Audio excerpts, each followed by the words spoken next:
Here we go now. Here we go now. Here we go now.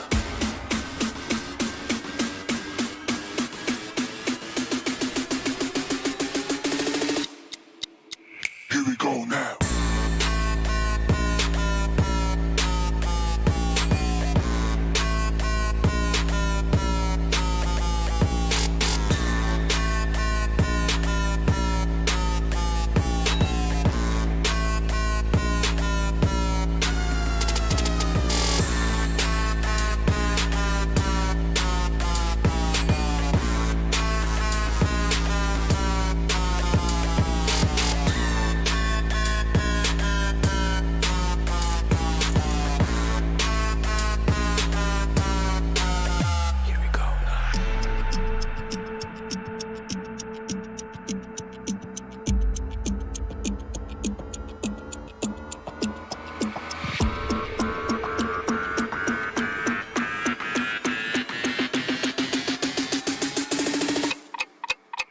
Here we go now.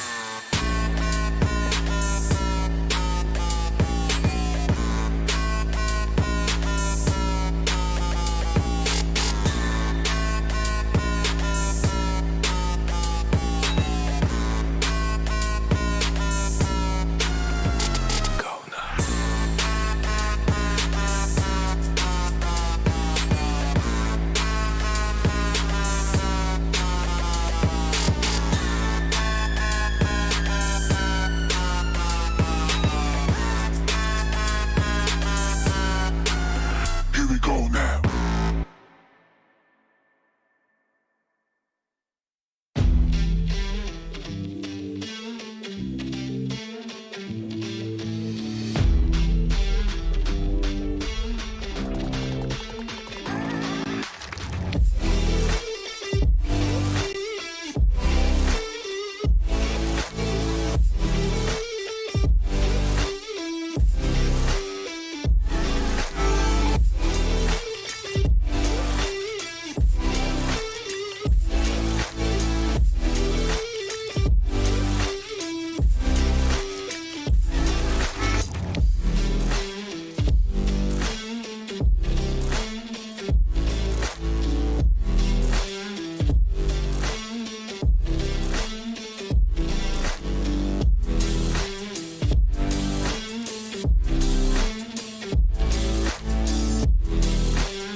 Here we go now. Here we go now. Here we go now.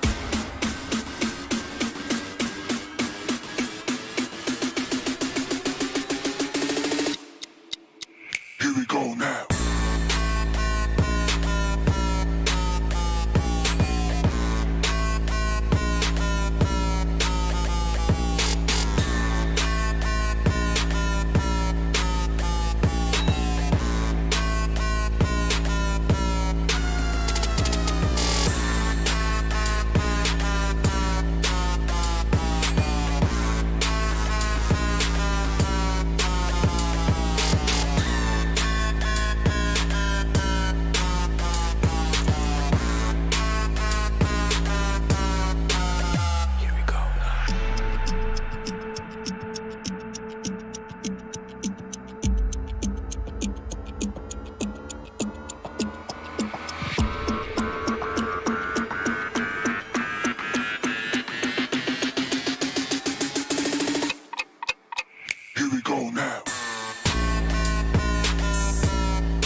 Here we go now.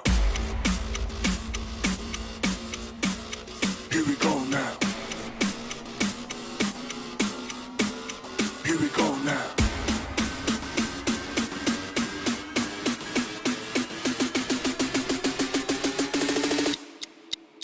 Here we go now.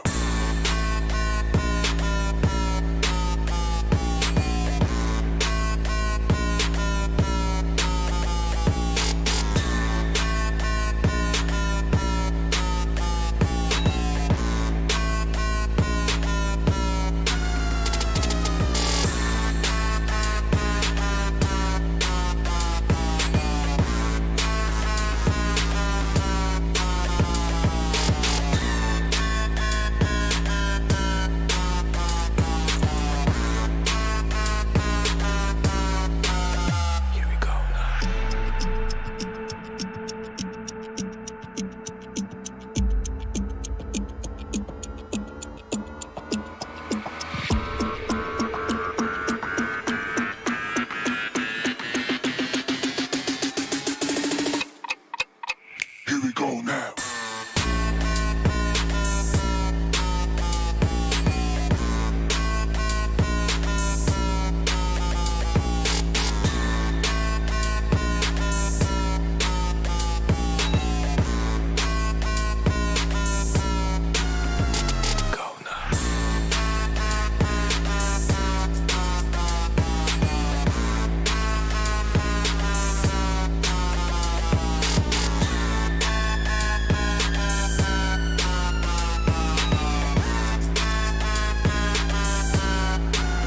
Here we go now.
Here we go now.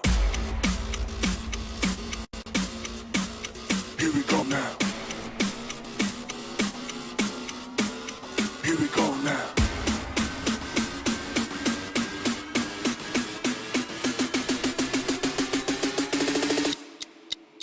Here we go now.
go now.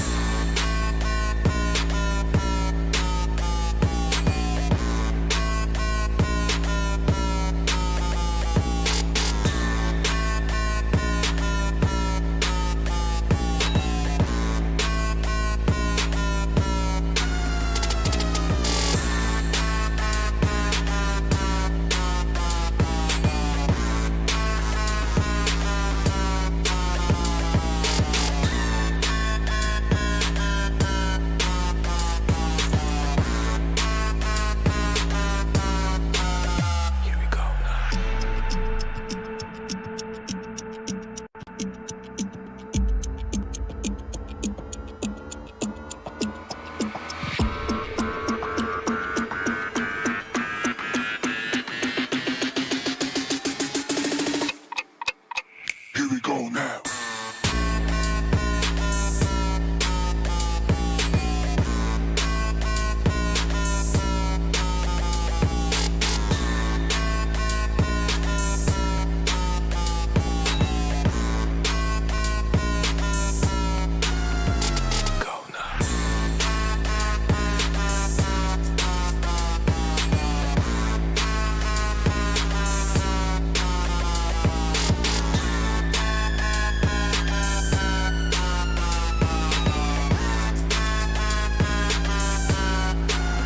Here we go now.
Here we go now. Here we go now. Here we go now.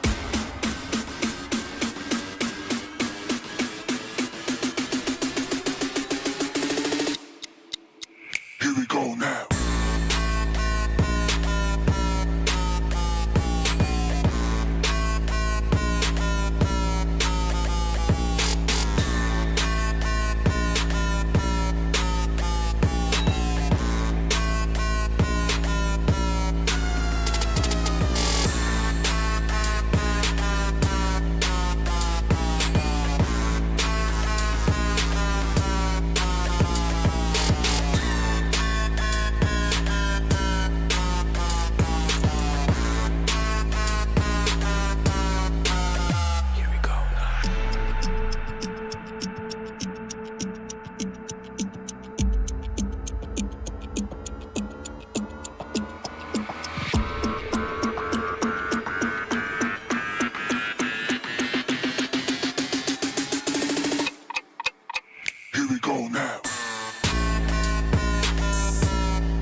Welcome back, folks, to the day two of PMPL Pakistan Qualifiers 2022. I'm going to be your host, Ankit, and again, joining alongside me is going to be Blotter Gaming. And yesterday, we saw a lot of performance coming in. In the last match itself, we saw Oh yes, TUF making a comeback. And since it's the day dude. two, from here, the numbers, the matches will be receding in the decreasing order.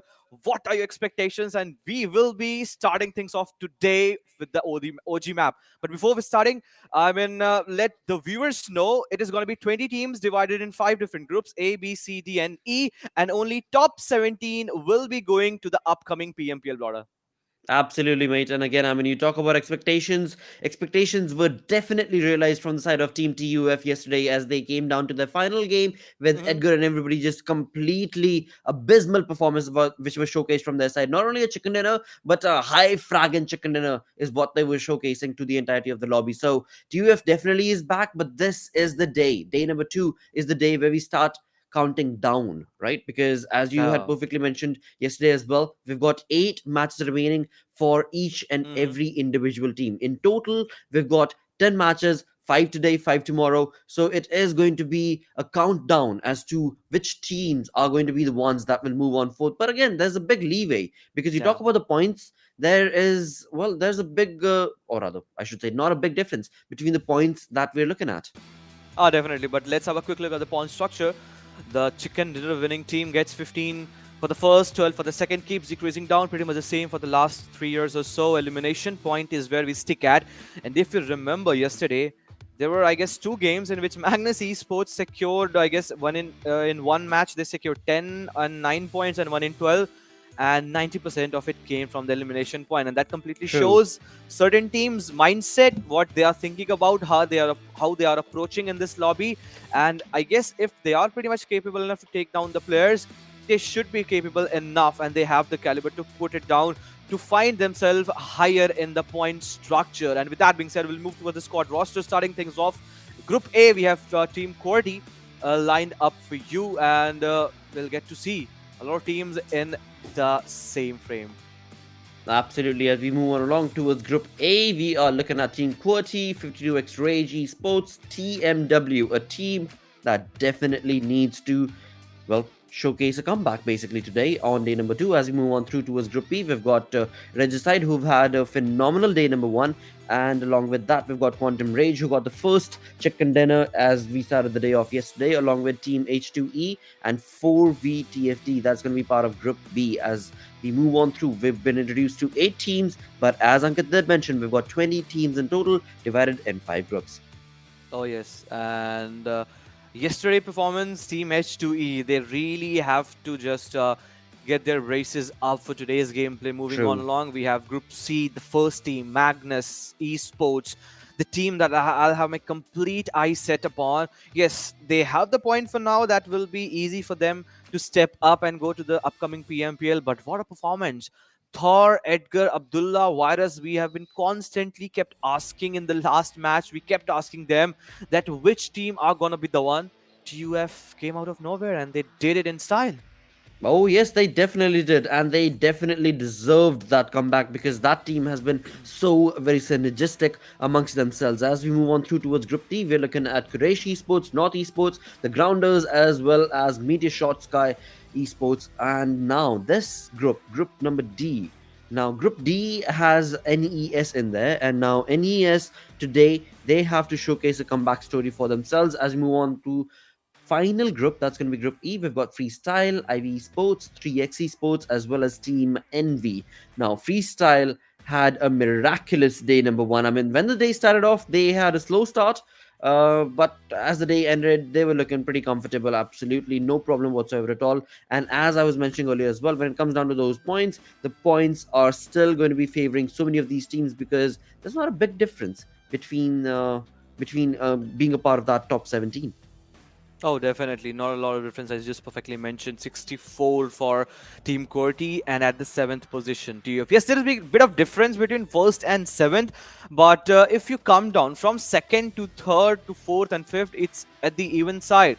Even Steven for Quantum Rage, True. 53 for them and 53 for Freestyles, and then we have 30 So I guess it shouldn't be any big deal, even if Quraysh Esports tries really hard.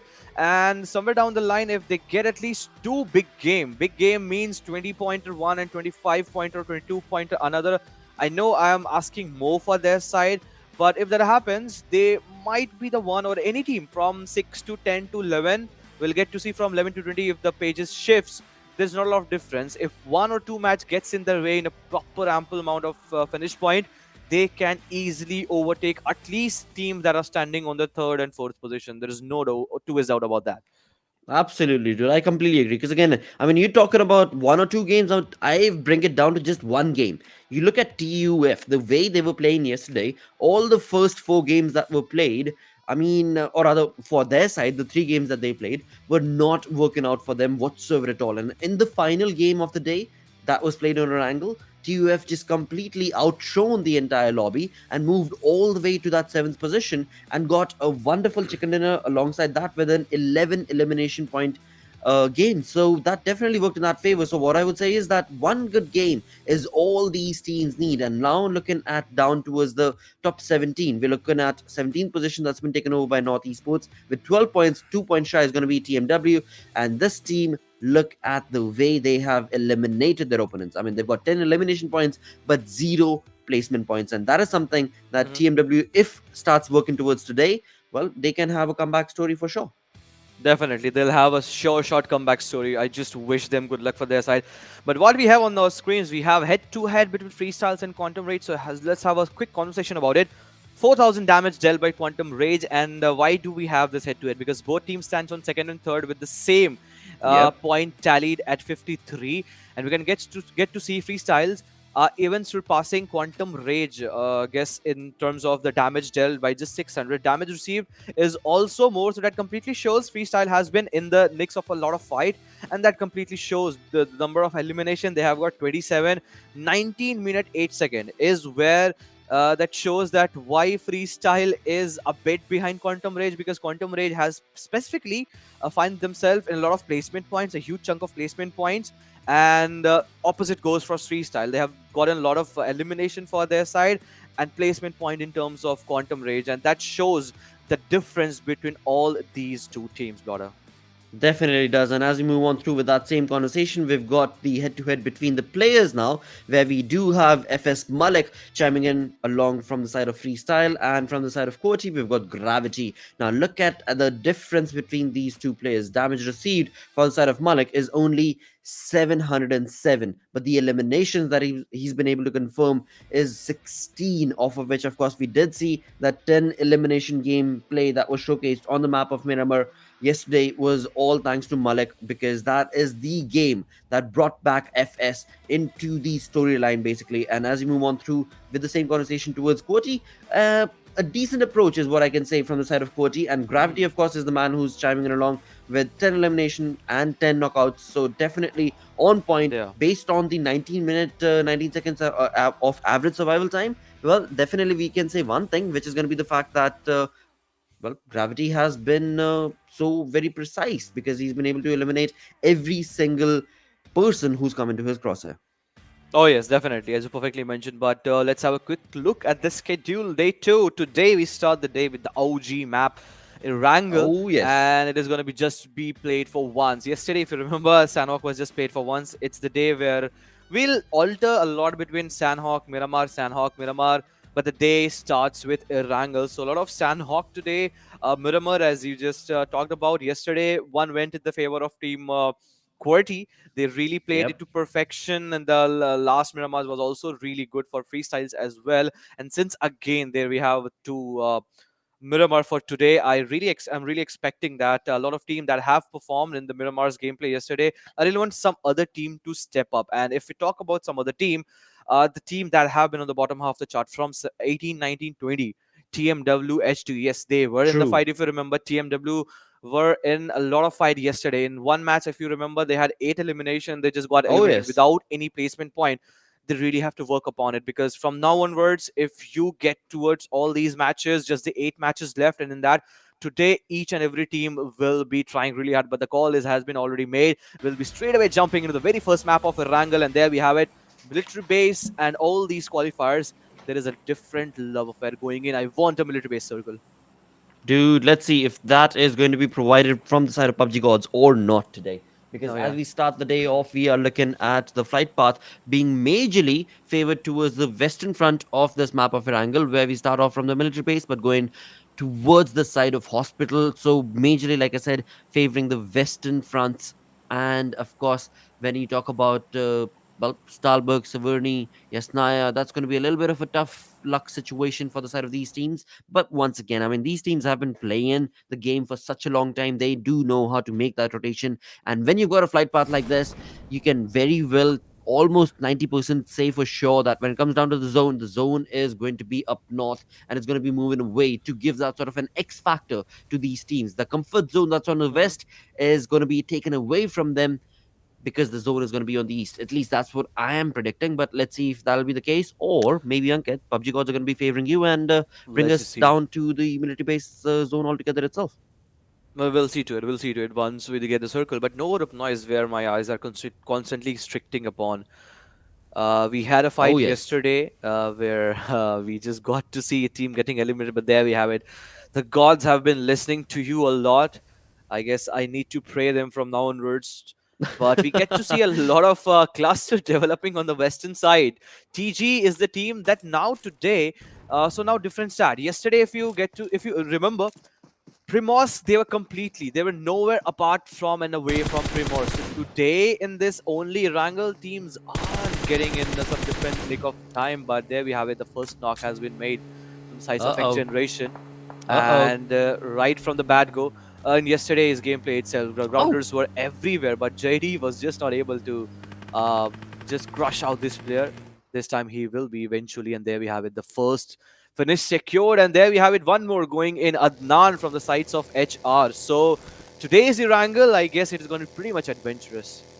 definitely, dude. I mean, right in the first 2 minutes itself, we're looking at so many fights taking place in the kill feed as well. I mean, on our screens, we did see that spat that was being showcased from the side of Kamdeep. But indeed, as we move on along, it is looking like it is going to be an aggressive day for the side of these teams joining us Mhm. from the Pakistan region, as we do have quite a couple of knocks being showcased from the side of these teams, where of course X Generation were looking pretty phenomenal, but on the front of Quraysh Esports, that is not the affair because they've lost money. One of their players that brings them down to a three-man squad in the first 2 minutes of the game altogether itself. So not the kind of play style that was anticipated from these teams. But once again, I mean, this is day number two, right? So you do know for a fact that these teams, they've done their homework and they know exactly who they're up against. They know exactly who they want to bring down, basically, right? As they try and bring those drop contestations, basically. All right, Team QWERTY, as you just mentioned, each and every team is now knowing where their opponents drop down, what is the rotation, because we have seen the map shift between Erangel and Miramar twice yesterday, only one Sanhok. So even if one Sanhok was played, we might not expect any sort of drop contestation today, because we have two Sanhok for the day, two Miramar itself. But starting day True. with the Erangel, we have the top 8 squads on the right hand side. We'll get to it, but 52x Rage. This is also one team that without securing any single chicken, hats off to them. Exactly, They are right? still pretty much in the top 3 and top 4 contestation. Definitely, dude. I mean, I definitely have to bring that cause to this team because this team has brought on the rage in the lobby with the elimination points working in their favor, with the consistent approach that they've basically got going on for themselves, thus bringing them to that fourth position. So, definitely going to be working towards the cause that is going to be, well, to try and stay in the top 17, which again, as of now, is not looking that difficult, is what I would say, Oh. because the difference between that 17th and 18th position is only 2 points. And on, well, talk about 18th position, here we have Hmm. TmwEsports on the 18th position with 10 elimination points, total points also set up at 10. So now this team on day number 2 needs to start working towards getting those placement points working for them. No, definitely. If your gunpowder is not ample, is not enough for the opponents for you to take them down, you can definitely work upon the placement one. We have seen a lot of teams in the South Asia region that we just casted a week back, and then just went all guns blazing in the last day itself. That can certainly be the case. That can be the momentum thing that can go into the favor. But talking about momentum, pretty much in the favor of Quantum Rage. 800 total average damage that they have dealt in yesterday's 4 match. Total 20 elimination, looking pretty nice and tight.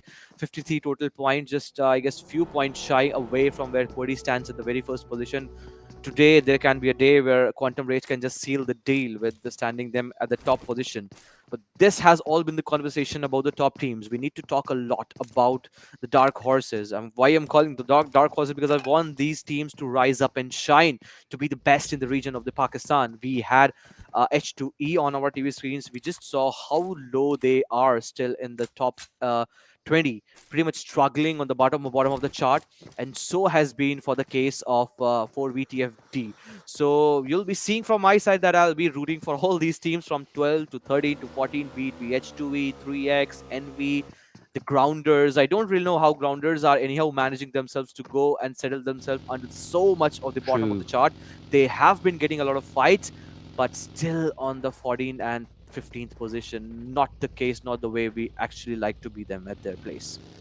Definitely, dude. As you talk about a comeback story from the side of the Grounders, I am keeping my fingers crossed that they're able to deliver us that exact same today on day number Hmm. 2, because this is when the countdown basically starts. And as you have mentioned as well as I, that when it comes down to these teams, they've got 8 matches in total remaining for their side. So yeah, a lot can go down in 8 matches. A lot of difference can be made in just a single match, as was showcased from the side of TUF.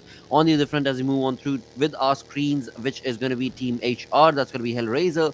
Now this team, they did bring in a lot of evil eye basically on to the other opponents, but that has really not favored them too much, because they're stuck on to that 19th position as of now, with just 9 points to themselves with the 4 games that they have played yesterday. So they definitely need a lot more going for themselves. But again, I mean, nothing taken away from HR, because like I said, I mean, they did bring in a lot of evil eye against their opponents, because we did see them take on a lot of fights and a lot of sprays, but sadly those were not converted into points for their side.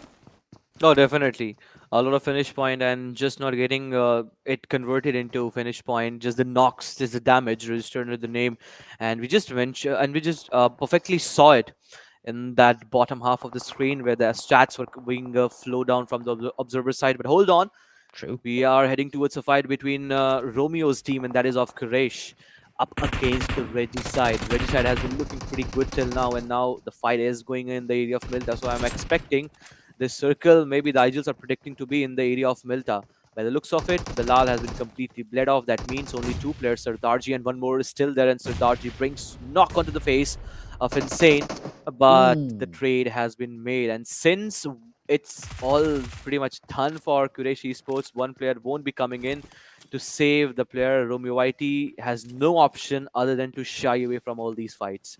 Absolutely. He's got absolutely no reason to jump into that arena, because he's just a one-man squad. And right now for Romeo, the only thing he's got to do is to be able to survive and be able to push on through with only 8 minutes into the game. I mean, we've got 16 teams remaining. We've got 59 players right here. So the only thing that he possibly can hope for is to be able to survive for as long as he possibly can. As he move on through towards the zone altogether itself, we are looking at an interesting zone that is being brought on down towards, of course, the farm and shelter pretty much being in the center. And with that, the few teams that we can actually talk about that are going to be very close to the blues are going to be, well, 52x rage as of now. But along with that, it is going to be HR once again. I mean, they're taking on those shots, they're bringing in that perfect burst damage that is going to be required from their side. But sadly, once again, they do not have that elimination point working in that favor.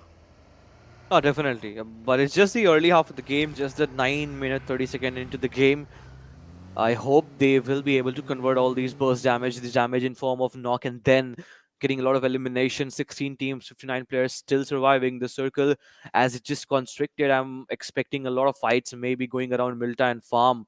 Yesterday, there was a very kind of situation, if you remember that Erangel, where the circle shifted in the area of Milta, and for a long, long time, the majority part of Milta was left behind, was just relinquished with no teams.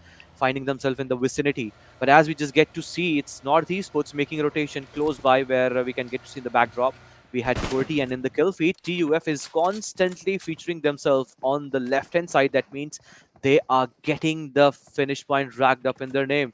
It seems that they have started the day where they left yesterday.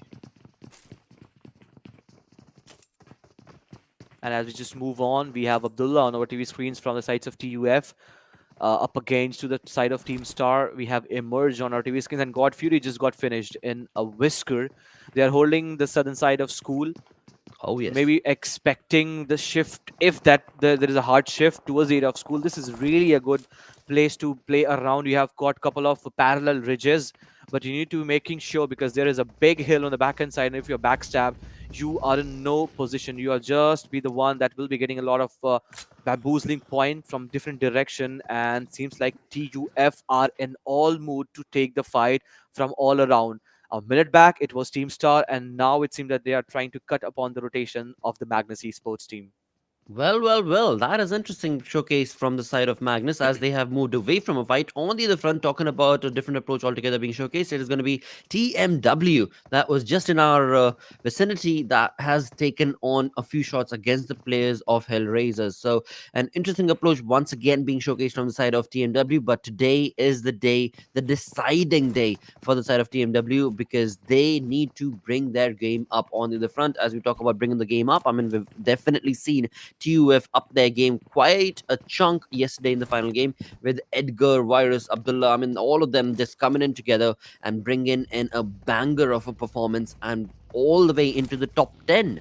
So, I mean, this is a Team TUF that was stuck on that 16th, 14th, 15th position for quite a long time yesterday. And then in the fourth final game that they had to play yesterday, they get a big boost along with a chicken dinner that they were able to showcase to us with 11 eliminations. So a big difference that is going to be just one game. And that is what these teams are hopefully rooting for as well. That just that one game and their lives can very well change. On the other front, talking about that one good game. Well, let's see what Magnus shot is going to be bringing right now, because they've got that rotation from the Novo Rupnoy Bridge, and this is No. going to be tricky because there are so many teams around in their vicinity as they make that rotation. Oh yes, they definitely do have a lot of teams on the eastern side of the map. The circle, to be more precise, we have at least 4 to 5 teams. The Grounders, R3G, and everyone just trying to get the best of the slots, the best of the spot, the best of the compounds in the area. And if that happens, the fight gets so inevitable. And likewise, on the western side, we just have the opposite case. Everyone is just sitting so calmly, so smoothly. But on the eastern side is where we expect a lot of action happening. I just saw Oh yes. Bilal Romeo from the sides of Quraysh Esports, the last man standing. He was way away from all these circles. He just needs to wish that as time passes by, he gets a lot of placement point for himself. Definitely. I mean, that is something that, of course, we've seen from the side of Bilal bring in yesterday as well. On the other Oh front, talking no. about Quantum Rage, it seems like Quantum Rage is serious.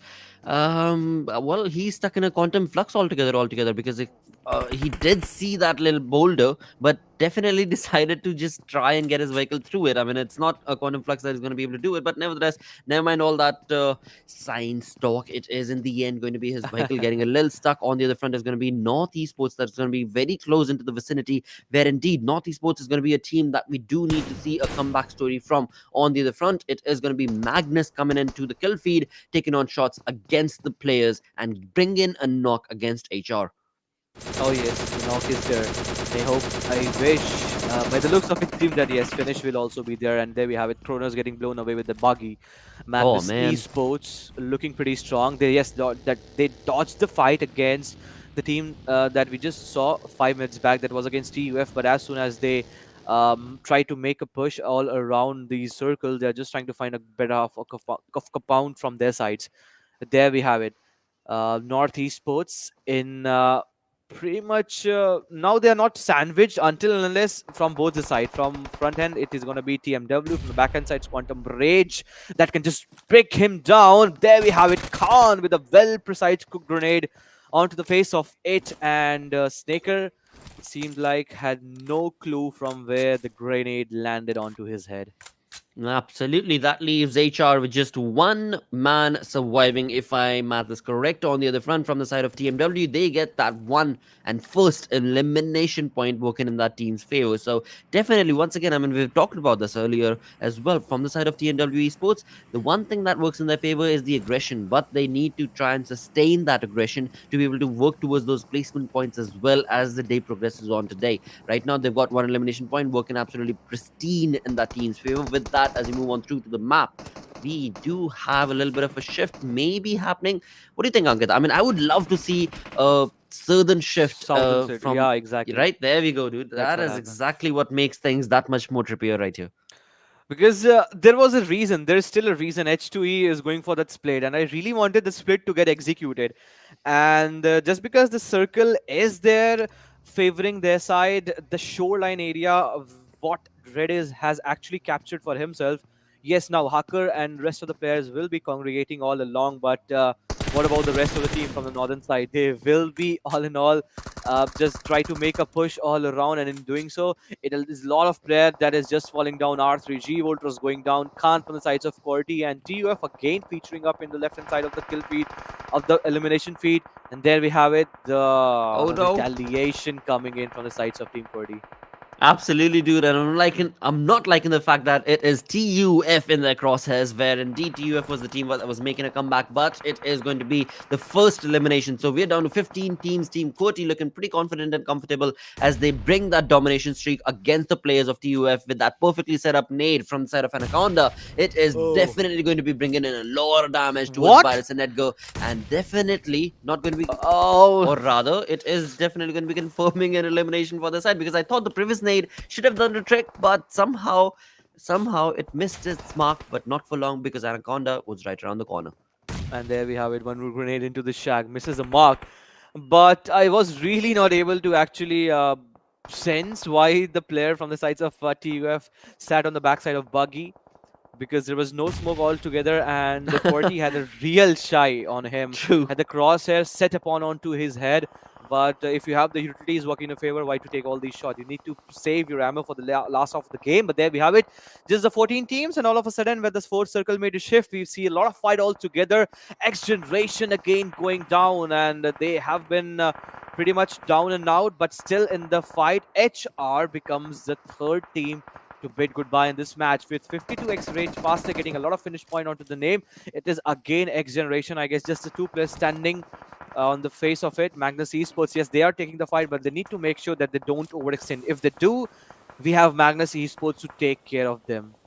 Absolutely, and a deal from the side of Magnus. Just one properly set up nade is all he needs to bring down this team. But will that be enough on the other front as we move on towards the kill feed altogether itself? It seems like Anaconda is on a killing spree as he takes on the players after TUF down through towards TMW, where TMW are getting a lot of damage towards themselves. But that's not it, because from the side of QWERTY, it seems like Destroyer has been brought down to his knees, and Gravity, with all of his best intentions and efforts, well, he is stuck to the buggy as of now, because this is going to be a really tricky approach to be able to get that revival story being showcased from the side of this team of QWERTY, because Destroyer is down and the blue zone is right around the corner.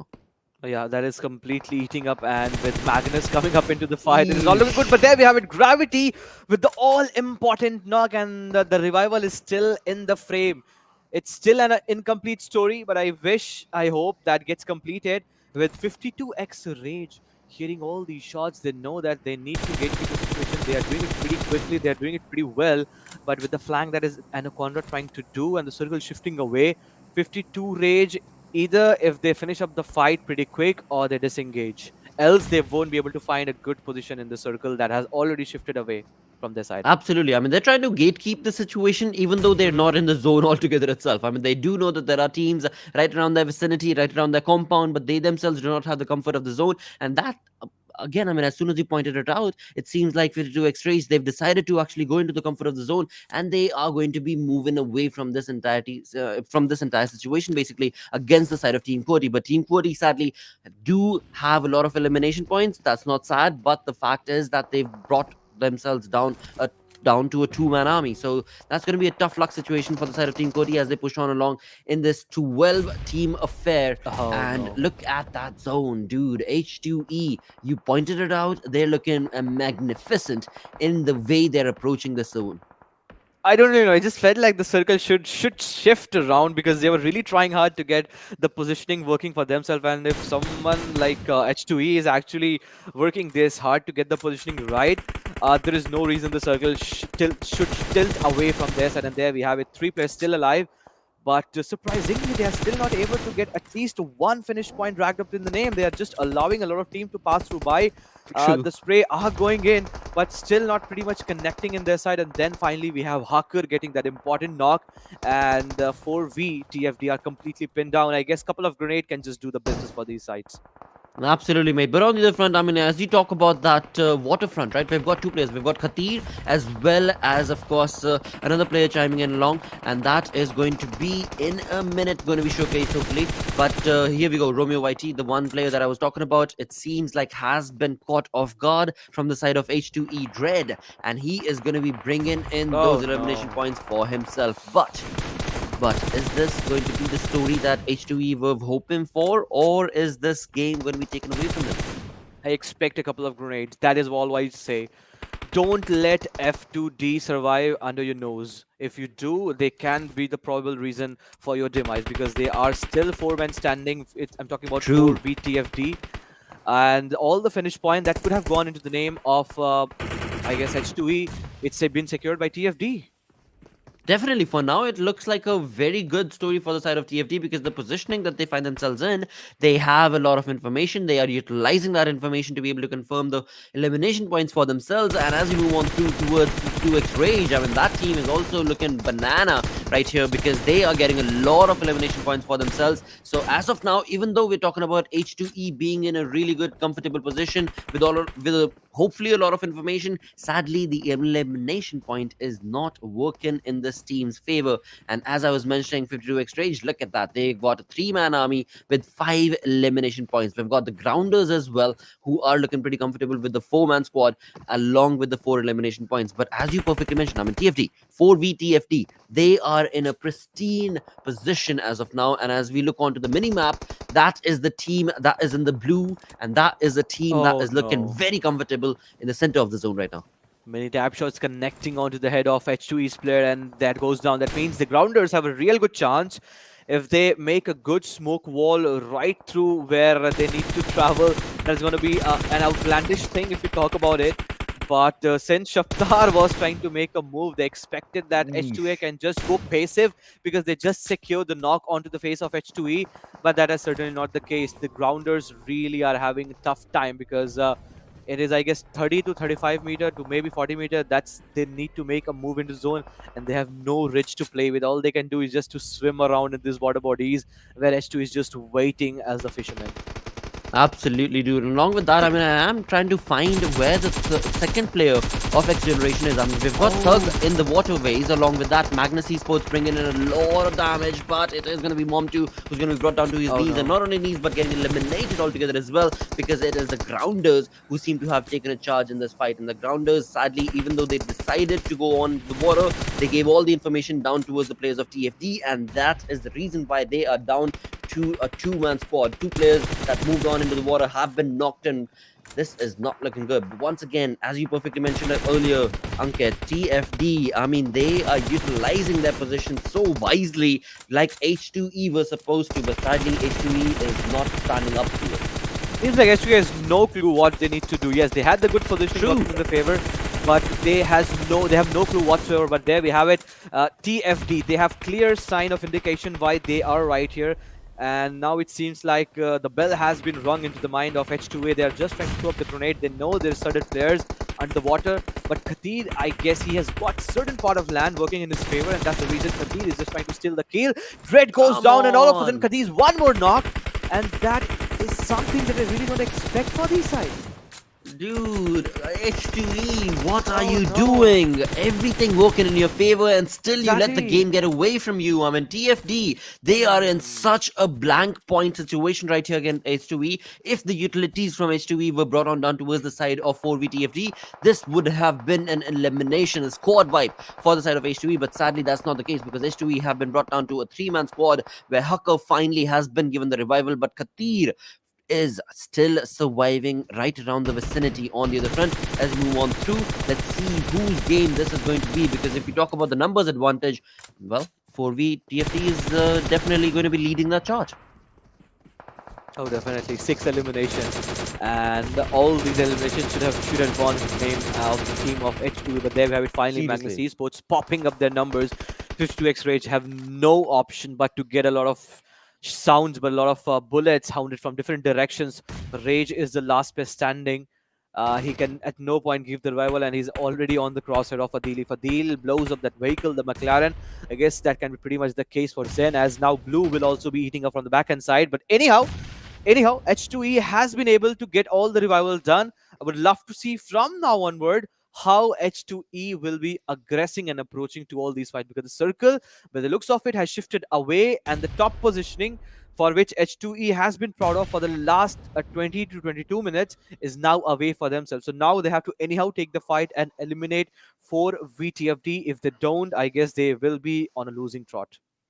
Again, I mean, I've no idea how H2E did not get this game. They had the Oh. information, they were on top of it, and still were not able to get the game for themselves. As we move on down through to the final few moments of the game, we've got 4 teams remaining. 4 VTFD, all 4 players surviving. H2E with a 3-man squad, still looking pretty magnificent as we talk about that. Magnus has been brought down to their knees with a 4-man army, and TFD are going to be definitely eliminating the I told squad you. of the side of H2E, and that is going to be the end told you, with a brother. 3 elimination that they were able to get. Team H2E brings themselves down to their knees, and now it's down to the 2-man squad against the 1-man Uh, army of Katir. But yeah, oh that's pretty much it. no. That is pretty much it, and we've got the first game done and dusted with the first ever wonderful chicken dinner going on down towards 4VTFD. I told you, brother.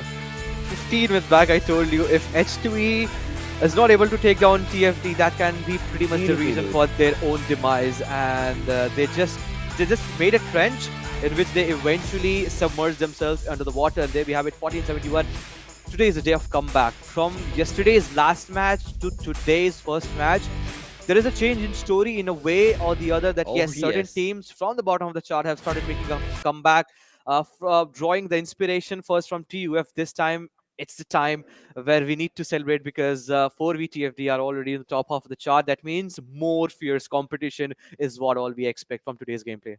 Absolutely, mate. I mean, this is the day, the deciding day that is going to be leading the story when it comes down to the Pakistan region for this upcoming PMPL season. And in that doing so, the team of, TFD, they have been brilliant. They have been absolutely miraculously awesome, utilizing that position to perfection and getting all those elimination points. And so many questions can be raised against the side of H2E Mhm. because, I mean, as you had so perfectly mentioned as well, right? As the zone moved on towards them, they were in the perfect spot with that split that they had going on. They had all the information, they had the height advantage, everything was working in They had that team's everything. favor, but somehow Uh, it was just taken away from them. And yeah, that's going to be haunting them for a while, but hopefully not for too long, because uh, the second game is going to be right around the corner. I'm not sure if that was taken away. Rather, they just Gave that it was a away. robbery. That was just a Yeah, robbery. They left the they doors gave it away, open, dude. I mean, honestly, they and gave it away. It that was was a leeway. That was a leeway granted by it was sad. H2E, that yes, come in and thrash us hard. And towards the end, we just saw 4VTFD getting the chicken in their name. But there we have it. We'll get to see the MVP for this match. And it is Leon from the sides of 4VXTFD, the team that got the chicken. 636 damage, 24 minutes and 10 seconds of good survival time, 2 assists done, 123 healing done. But still, we'll get back to the question. We'll get back to the question: what wrong did they do? I guess there are a lot of wrong things that they've done, but for the moment, Yes. it's for the moment to look at the top 4 player from this match. Let's have a quick look. So we have Anaconda, we have Gravity again. This lad never shies away from getting a lot of finish point for his name. Definitely. I mean, QWERTY had a really good game as well for themselves. I mean, Anaconda, we did see him in action along with Gravity, of course. There were a lot of wonderful fights that were being showcased on the side of these two players from QWERTY. On the other front, talking about the Grounders, they had a good run. They had a decent run, in fact, is what I would call it, because they were caught off because of the position that they found themselves as the zone moved away from them, and they tried to make that rotation towards through into the zone through the eastern fronts. But it was a good run for the side of the Grounders. As we move on through, let's have a look at the match summary. And once again, look at those grenade eliminations. I mean, it is just bonkers that the Pakistani region is so crazy with the amount of grenade kills that they're able to get. Yeah, they're pretty much trained. They have been doing it pretty. I mean, the training ground and all these things, all these classics actually help them. Those on-spot, on-grenading skills that they have been doing it for a long time, and we have seen them doing so. And this time, they again do it to perfection. One airdrop looted, 18 total revival done. I guess that's the highest that we have seen for this Pakistan qualifier. The last we saw was 12 or 14 in yesterday's gameplay. I don't remember the exact map, the exact match. But 302 meter of anacondas from the sides of Cortez Anaconda. That was the longest distance elimination that we get to see more often on the map of Miramar. But this time, the snakes sped it too long for their side. And Absolutely, dude. Absolutely. As we move on through to the match ranking, we've got, of course, TFT taking that wonderful chicken dinner. And the only team to be able to jump into the two digital elimination mark, that is going to be TFT with 10 eliminations. And then comes in Esports, as we did see them make that rotation through the military base. Blotter, top 8. How many teams? H2E, 4B TFT, Magnus Esports, the Grounders. So 4 teams out of top 8 in this match. Those are the teams. Why I'm pointing this out, there's a reason behind it. Before this match started, I guess all these 4 teams were on the bottom of the chart. And this very first game, they have realized the situation that it's better be done being said, and they are making it really pay for themselves. The Metershot, the team that was lacking in placement points in yesterday's gameplay, have got at least 15 for their side. But moving on along, we have 9 to 16. North Esports 1 for them side, Quraysh 1, Team HR, and we started the match with a bonker start, with a lot of players getting getting lost from this match in this very first half of the game, getting eliminated, to be more precise, on the sides of Quraysh Esports, and that was the reason. But still, was a pretty decent effort that was shown in from the sides of the last pair standing from the sides of Quraysh, getting 1 total point from this match. But moving along, we have the match ranking top 10 in front of us. Absolutely, mate. And in that top 10, look at that 4th position held on by FS. With 4 games that they have played, they've been able to accumulate 27 elimination points along with the chicken dinner. And of course, that chicken dinner helping them getting those 26 placement points as well. This is a team that is going to be bringing in their playstyle in this upcoming game. But as of now, the top 10 looking pretty comfortable as we move on through to the second page. That is where, as you were mentioning, I mean, a lot of changes have been showcased on the teams that were sitting on that second half of the leaderboard, but sadly, not all of them. I mean, you've got North Esports, who have, again, I mean, they've played the 5 games, but sadly, not been able to deliver. Team TMW, once again, I mean, the team did have a wonderful, aggressive start in this game of Erangel as well, but sadly, just that 1 elimination point is what they walk away with. So once again, I mean, TMW, they are going to have to go back to that drawing board to understand exactly what they're doing wrong to be able to deliver and get their fans behind them to be in the top 17. What really fantasized me, something to bring upon and some optimism to bring out of TmW Esports game style is they have 11 elimination, and they have been in the thicks and thins of all these topsy-turvy performance that they have performed throughout the course of the last 5 matches. They just need to survive. They took this fight in this match itself, because before this match started, they had the 10 elimination. We just saw how TmW Esports got 1 elimination working in the favor. But it's just that they are not able to survive whenever this Pakistani lobby starts bamboozling everywhere. They what need I'm to find thinking themselves somewhere down the line. is that for the side of TMW, the fact is that, well, all right, so they were able to, of course, qualify all the way through big thick and thin that they went through to be a part of these 20 teams, but now they need to utilize their brains more accurately to be able to understand what sort of rotations are these teams making, and then get that working for them. But with that, it is time for us to go on a short little break. We're going to be right back with game number 2.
Welcome back, gamers, to the day 2 of PMPL Pakistan Qualifiers. We're just done with the very first game, and Oh we will be yes. jumping in the second game. But what a day of comeback it has been from the last game of yesterday, where TUF made a comeback, to today's very first game.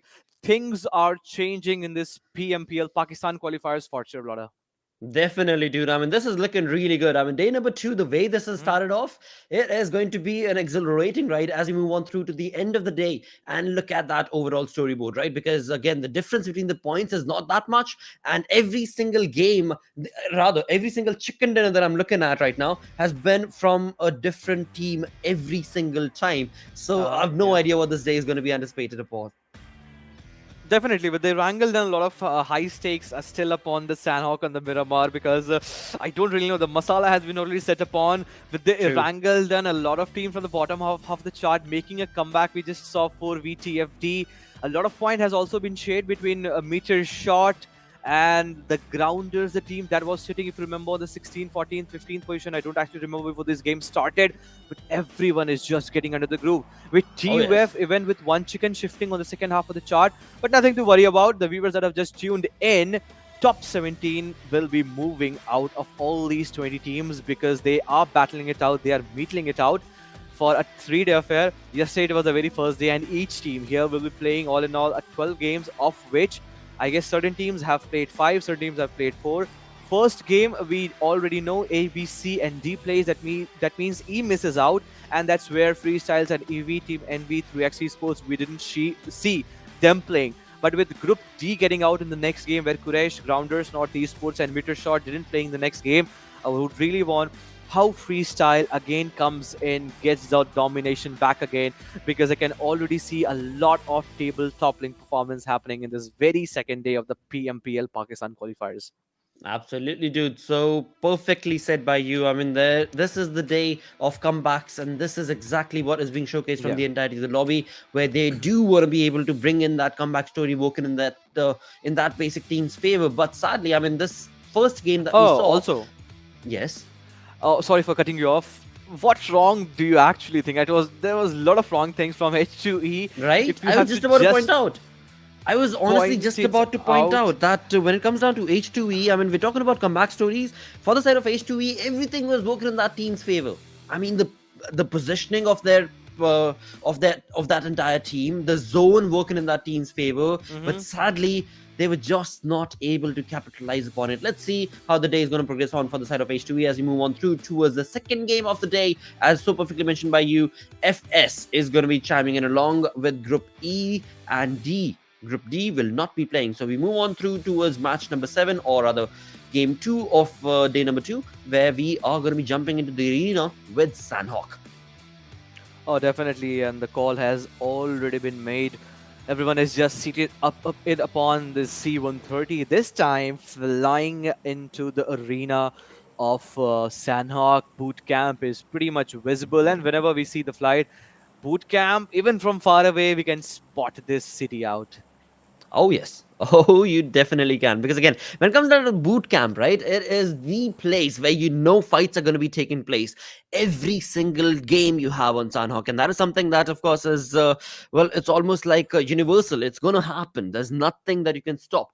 That can stop that from happening. On the other front, talk about H2E's Hucker. It seems like H2E is having a little bit of miscommunication right here, where Hucker is playing a game of his own, but in the end, hopefully the team is going to be able to, well, push on along and get that synergy back for themselves, because that is going to be so very crucial if they want to be able to qualify through Oh, this strange. Pakistan PMPL. Yep, qualifiers. Camp Alpha, no team. I guess this is the first time in a competitive lobby I'm seeing no team showing interest in going towards the area of Camp Alpha. And the circle has formed now when the team have decided to jump on their perspective and favorite drop location. With no fight whatsoever in Actually, the area of Boot Camp and Paradise Sword, there was bound to have certain contestation onto the eastern side, because dude, already look this at is a small little FS. map. Sorry to All cut you right. off. Just wanted to point out that All right. look at FS. I mean, Uh-huh, the uh-huh. fanned out approach that they've got. I mean, all 4 players having their own individual game, and with that, it seems like the first blood is going to be brought on along in the first 2 minutes of the game altogether itself. And sadly, it is going to be TMW that's going to be in the crosshairs of TFD right now. And who is the one that is facing the brunt? It's none other than TMW. Seems the player that is hiding himself behind this small little wooden wall has no gun working in his favor. I guess he just has. No, he has. He has the mutant. That can certainly be the case. If let's get connected, that's Ooh, what I talk about. That's so dude. brutal. If you come in front of this any gun of this 7mm, that can be the worst case scenario for yourself, for your side. But that knock shouldn't Wow. have been the case. You just have that single or the burst mode, and surprisingly, that got connected. This time, it Absolutely. is again both team getting a lot of casualty working in the favor. I guess they just need to disengage, but I'm still hearing a lot of Uzi shot in my ear cups. Absolutely, and that's going to be from the side of Cronus, from the side of 3X, where this team has taken on the arena and the battleground against the players of HR. Another thing that I actually noticed is the fact that we have 63 players in the game, where the first blood was just drawn in the other fight that we witnessed. That means one team has joined into this entire fray with only a 3-man squad. So we shall have to keep a X keen eye generation that out. was. That what team? All right, X Generation. There we go. Ankit with the keen eye, bringing in that awesome information that X Generation sadly this time around were only able to bring in the 3-man squad for their side. So we shall have to see what is going to be the result of their gameplay. On the other front, just 3 minutes in, so many fights taking place, and wonderfully enough, TMW still holding on the fort against whatever opponent that they're facing. Yeah, they are certainly doing so. But onto the screens, we have 3x Esports going up against the Cronus team H2E. This time a head-on-head fight. They have to take it anyways with the smoke. A lot of angle getting away from all these Uh-oh. fights. They shouldn't have been this way. The fight is just getting out of their hands, just slipping away with each and every passing seconds for HR. The Hellraiser Cronus goes down and has been finished, and they have never looked in a touch. There we Oh, have it, a come on. complete squad wipe. R3G getting the last finish point to the name. So has been an equal share between R3G and 3X, I guess. Two for them and two for them, an equal fair share. It has been, it has been. But Hellraisers, again, I mean, this is an org that is known to have been so very aggressive in the past. But this time around, it is not looking likely to be the case because the side of the Pakistani region is looking so very dominating from one team to the next. Along with that, as we move on through towards a comeback story, it is looking like TMW have found their perfect formula to be able to get that synergistic performance going on for their side, and we shall see if that'll be the case as they move on along with that. TFT, a game that was theirs for the taking in the previous Erangel map, seems like has gotten to their heads, because right off the bat in the first 4 minutes itself they've already lost 2 of their players, thus bringing them down to just a 2-man squad with sadly 0 elimination points. So a long journey is what TFT is going to be facing with just this 2-man squad in the second map of second day. Just imagine if TFD falls down right here. The team getting chicken in the last match, this shall not happen. That's what all I wish. But as you're perfectly mentioning, the positioning of freestyles, I'm still trying to figure that out. So yes, there we have it. On the northern side, Cave 2, we have Wasi and Tyrant. Yep. And onto the area of docks, extreme shore side, we have Black and one more player in the same vicinity. Camp Alpha completely been left out, and Boot Camp is where we might just expect the next fight, as Team QWERTY and R3G are pretty close. They're just inches away. And since we have a vehicle in the name of R3G's one player, I guess Oh, everyone wow. knows, at least Team QWERTY knows, that there is someone in the vicinity. And then we have this who is going to be the lucky team? Who is going to be that lucky team? So We'll see. true. We'll see.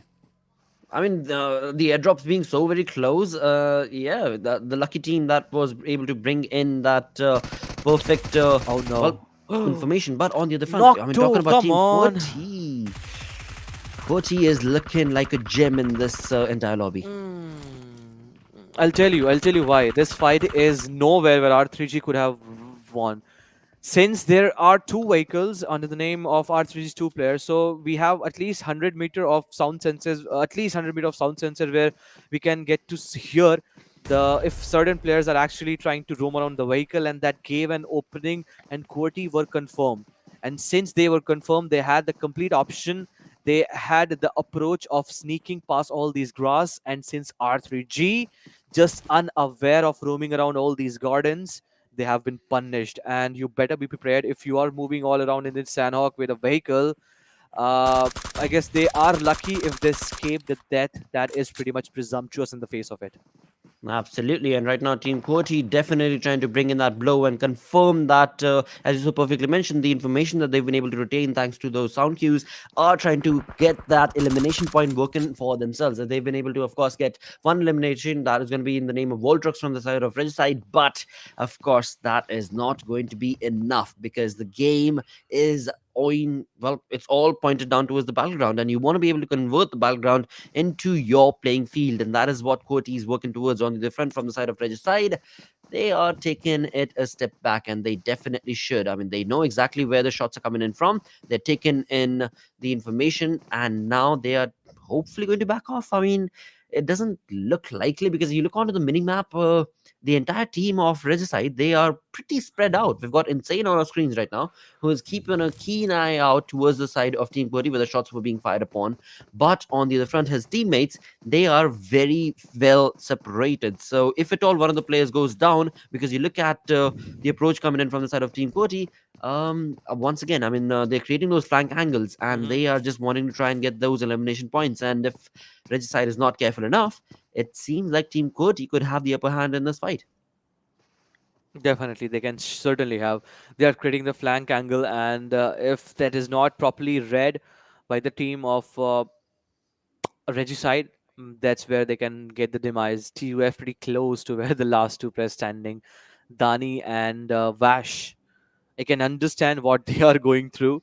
They are knowing one is in that crouch position, one is in the prone position. They see the death right in front of them, but they have to just survive on the mercy. It's so close for Dani that he's not even getting the heel stitched up for himself. I hope he still has those first aid, those bandages, at least one painkiller, and there we have it. As soon as he There you go. realizes the players, the enemies are away from us, that's the time I guess Dani will be getting the painkiller, and there we have it. The observers. Hello. Yeah, you are hiding. We know it for sure. But yeah, Peekaboo. certainly not the team of TUF. Absolutely, mate. But again, on the other side, I mean, talking about Team TUF itself, right? I mean, you look onto the mini map itself. They've got this compound right in front of them, and they want to be able to enter it. They want to be able to get into the comfort of that compound altogether because the zone is definitely working Interesting. in their favor as well. But they're holding their fort. They're holding their ground because they've no idea if they're facing a four-man squad or a one-man army, and that is something that is definitely going to be helping out TFT for the moment, at least. Definitely, that can be the thing that you just talked about it, where the paradise resort completely been vanquished. The circles make a shift. As soon as I said boot camp and paradise resort, the circle goes right away in the dead smack center. We again have H2E. This time I'll be more interested to see what sort of performance H2E brings in TMW. The circle went away, Kampong away from all these fights. Magnus on the edges of the circle. Dead smack center, we have at least two teams. Rage can also be the one with airdrop number 3 coming in. We have the AUG 8X. Not a lot of utility of usage in this map of Sanhok, until unless we might expect some sort of meta developing with the snipers in the map of Sanhok. You don't have that enough time, but there we have it. Hold on. Freestyles are up against to NB. The knock has been brought down, and one goes for the revival. The fight is still far away, I guess, pretty 100 to 150 meter, and that's the reason they're not going for the push. Absolutely. One more reason that you can add on to that is going to be the fact that FS is playing with a two-man split, right? We saw that earlier Hmm. as well, and that is something that, well, again, is in the making of an aggressive team, and that is going to be the reason why maybe they're not going to push on Again, one along. bite. But we do have the teammates maybe pushing on along to give that cover fire. Let's see if Tyrant and his teammate are going to be able to push on along with Avenger, are going to be push on along against NB. And it seems Wow. like, yep, they are on point. Tyrant Oh coming in no. exactly on point and bringing in that damage. But sadly, he's been third-partied against the Oh players of no. 3X.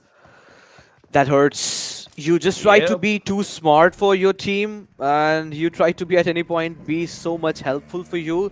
Oh, come and on. then you get Oh, caught off guard. come on. I mean, see, this is so very brutal right now. This is class 101 right here for the side of FS. I mean, the only reason why Avenger and Tyrant were caught off guard from the side of 3X is because they were on a vehicle. And this is the exact same thing that his teammates are doing as well. So, as soon as you're on the map of Sanhok, being on a vehicle is certainly not going to favor you because you are giving away so much information. And this being such a small map, definitely you have to stand for the cause that third parties are going to happen. And that is where, I mean, nothing taken away from 3X. I mean, that was just pristine, played to perfection. It is definitely going to be FS in my books that has, is the reason why this fight did not favor them. Definitely, and I guess more of what they did with the rotation, even if they did rotation, they should have checked their right. How were they so sure about it that no team is in the closer by vicinity? They were having a fight for at least 30 seconds. I guess that was pretty much done for them. So their side, the map being so small, with the second circle coming in, the blue coming in, and just before the third circle comes in, there is a small little bit of time where the teams goes for the rotation. So how are you so sure that no team is taking the aim set upon you? And all of a sudden, you try to take down one team, being oblivion of the case that there is no team on the backhand side. That should have been the case. More of what they made a rotation with the help of the vehicle. They should have actually checked the back, even if they make back, even if they made the rotation. That's where I see a fault line in their gameplay this time itself. With now again Magnus Esports, and that's what the beauty of Sanhok is.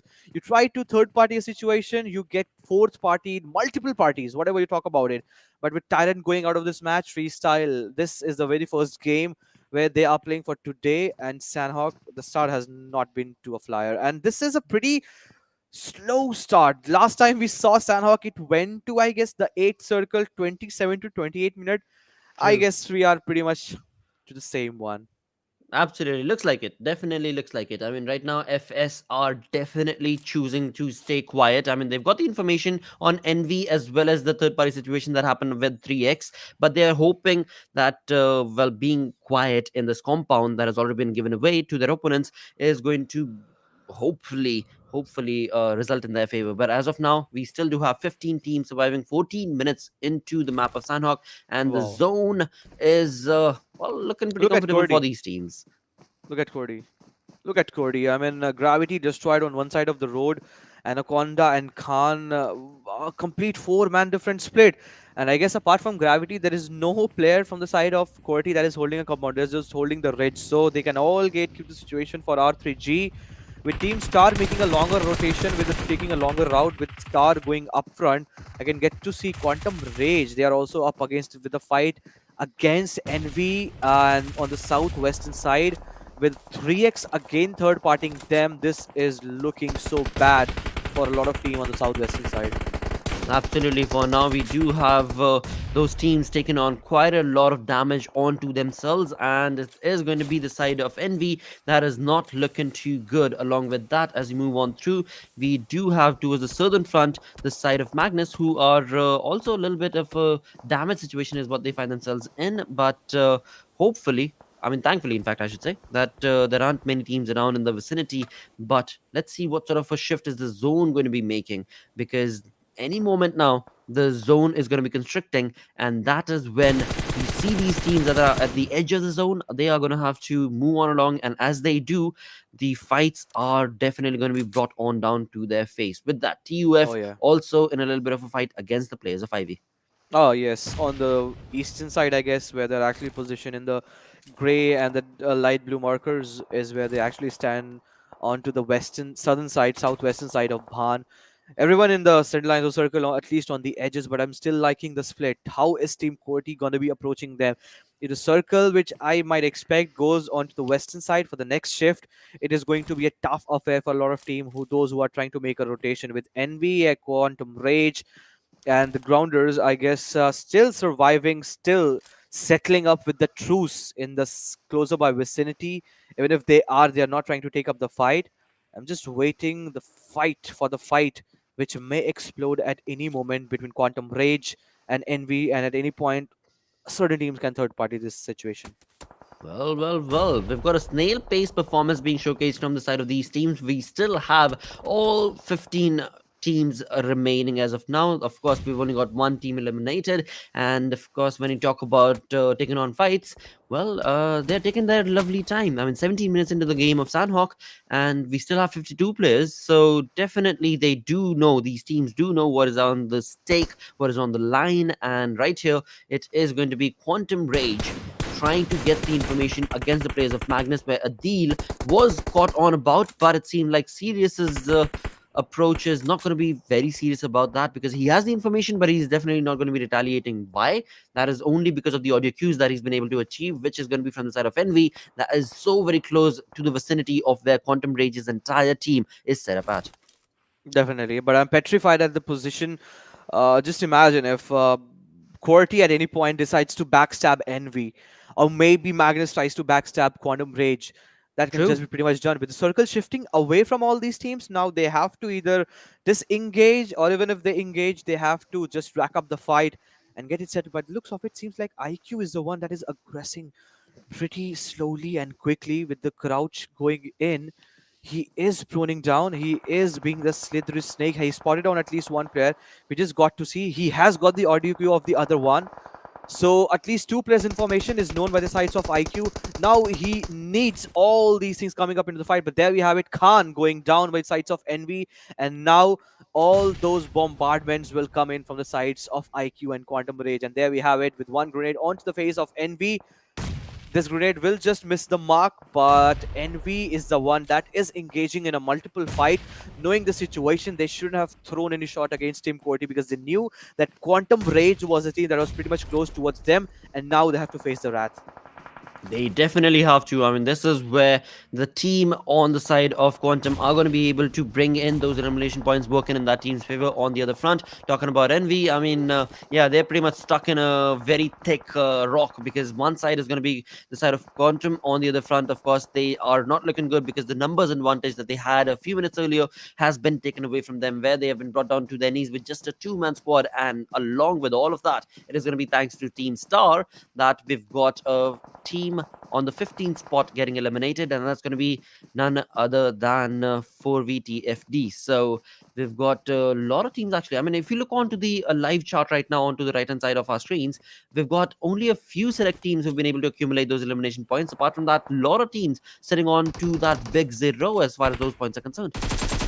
Yeah, definitely. And out of that, now it's time for freestyle to convert those zeros into those numeric numbers. And there we have it, Quantum Rage out of nowhere. They are just trying to make a push, and they can just perish under the humongous cover fire that is coming in from the sides of Avenger. But finally, Avenger has been taken down by the sides of IQ. But before that happened, the damage has already been dealt by the side of Quantum Rage. And I guess freestyles are down and out with the grenade coming in. Molly's coming in from the both inside. Black is burning. He need to patch himself up, but so has been the case of IQ. He will get the revival done, but the grenade and things are going into the favor. And I can get to see Black has been knocked down from the backhand side, and it's there where Magnus just say hello to all these fights. IQ has had a really good game till now. I mean, he's been so aware of his environment. The way he's playing is so very brilliant from the side of Quantum Rage, and so important as well because he's the one-man army who was able to get that revival on his teammates on the other front, also get the elimination points for their side. Again, when you talk about the side of FS, not looking too good because they've only got that one-man army remaining right now, and that also is going to be moving away from their side because IQ is right on top of it, and it is going to be all down to Wasi, but just a one-man squad, definitely not going to be able to make a mark right here against the side of three-man squad from Quantum. And again, going up against IQ, the way he's been playing, so very aware of his environment, definitely working in the dude's favor. He's going to be able to get those elimination points, but now is the point where third parties are going to be created as well. As we look onto that kill feed, we've got TUF taking on the players of well, Team Star as well, bringing in that aggression against TUF is what I meant to say. Oh, definitely. But with that being said, XGeneration leaves the lobby, and we still have 11 teams, 31 players still surviving, with Magnus Esports now trying to just make a move into the zone. It certainly be the case where 3x can shine. They definitely can. I mean, you look onto the live chart once again, they've got the 4-man advantage. The only team that has a 4-man advantage is going to be 3x as of now. And they are on top of that hill as well. So, again, that is going to be working in that team's favor. But we shall see if they're able to capitalize on that or not on the other front as we move on through. We do have H2E bringing in, or trying to rather bring in, a lot of damage towards the players of 52x Rage. But will it be enough? As of now, Hucker is definitely on point with that UMP, bringing in that aggression against well, against Zen basically. But 52x Rage is a 4-man Oh. squad with that wonderful approach from Pharaoh. It is not going to be easy for H2E to be able to pincer down and get that elimination point working for them, because that one gun 24-9, that is just completely creating havoc against the aggression being showcased from the side of H2E, and in doing so, H2E has been brought down to just a one-man army. So, yeah, not the kind of spray and control Oh and no. fight that H2E anticipated. But this is the moment where Gravity and QWERTY can actually shine. The grenade takes down faster and follows up with a lot of utilities, but Gravity needs to make sure that there are other teams in this lobby itself. They need to take up the fight, but also the smoke has to be the case with TUF leaving the lobby. 3x, 8 finish racked up in their name, and this is also a team that I remember. They were on the bottom half of the chart with 52x Rage. True.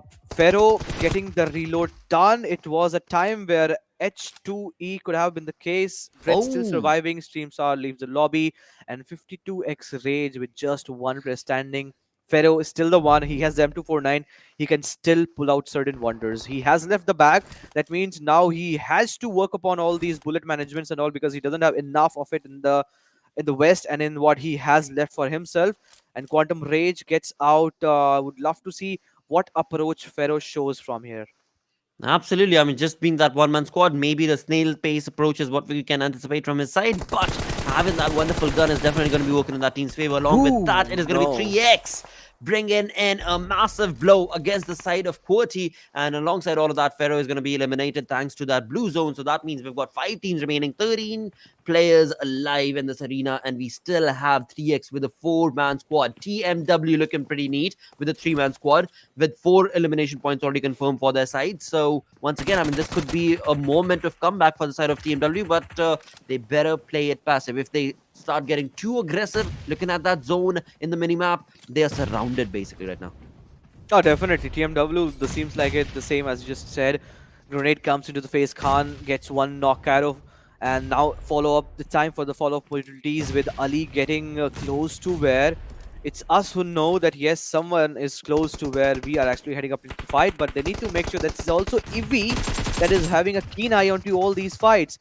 But the trade-off has also been made onto the face of Reaper. One grenade, if it comes in from the sides of Ali, 3x can have a lot of more finish point racked up in the name. And there we have it, increasing the tally from 11 to 12. 3x looks unstoppable at this moment with 2 to split.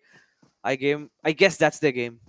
This is definitely going to be their game if there is no other team that's going to stand up to them, because right now it is going to be TmW Ibi who's going to be so very close. He's got the information, and right now all he Look needs at the to do audacity. is just bring that aggression down against the players of 3x, where he has information not only one but against 2 Wow. players. But sadly, ouch, that's not going to be allowed, because 3x had set up a perfect bait against the players of TmW. Yeah. And indeed, in just a couple of minutes, TmW is eliminated.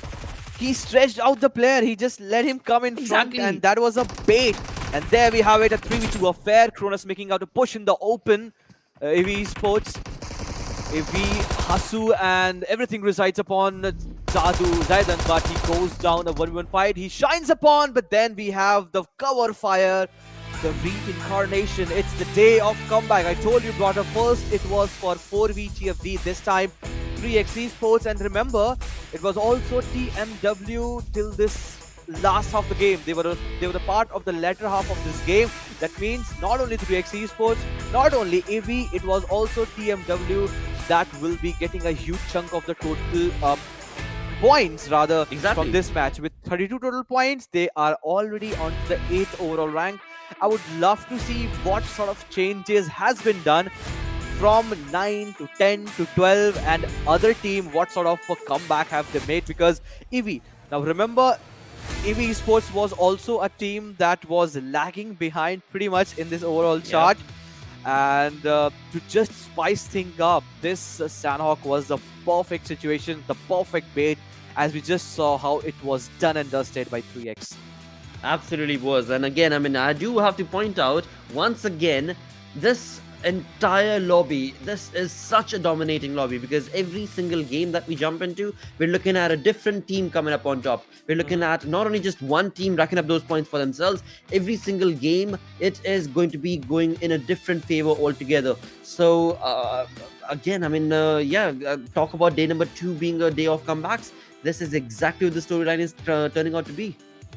Definitely, it's just the fear of losing out, as I every time like to say it. That's the reason that True. that has been lit up completely. It's the extra fuel that needs to be again sprayed all around that keep all the fights going in. But hold on, we just have the MVP, the most valuable player from this match, from and this time it's the Miracle.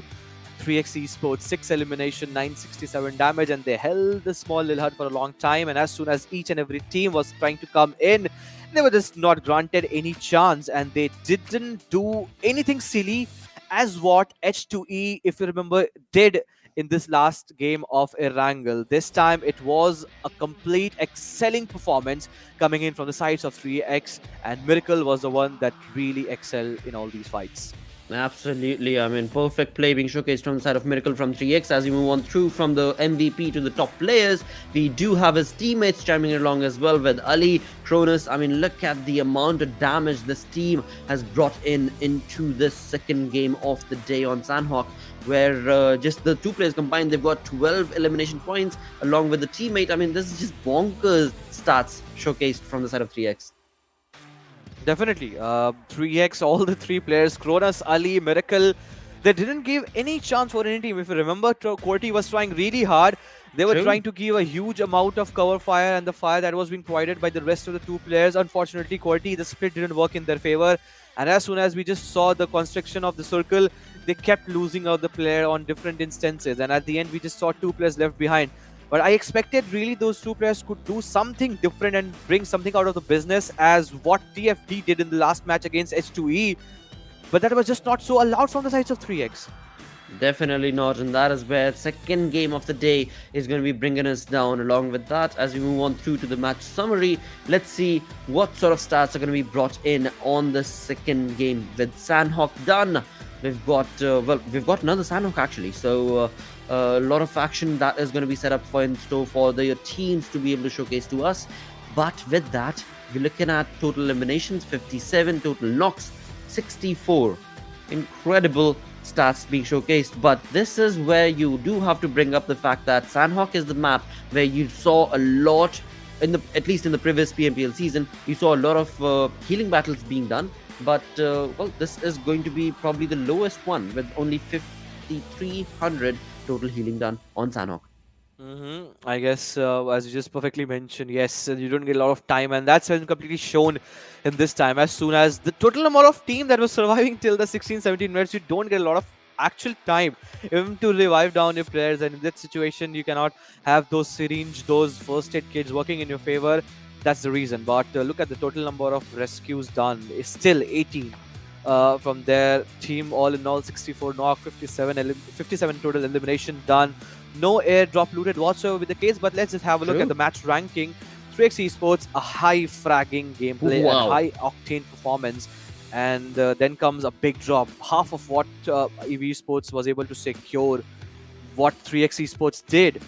They stand at 16 total points at second position.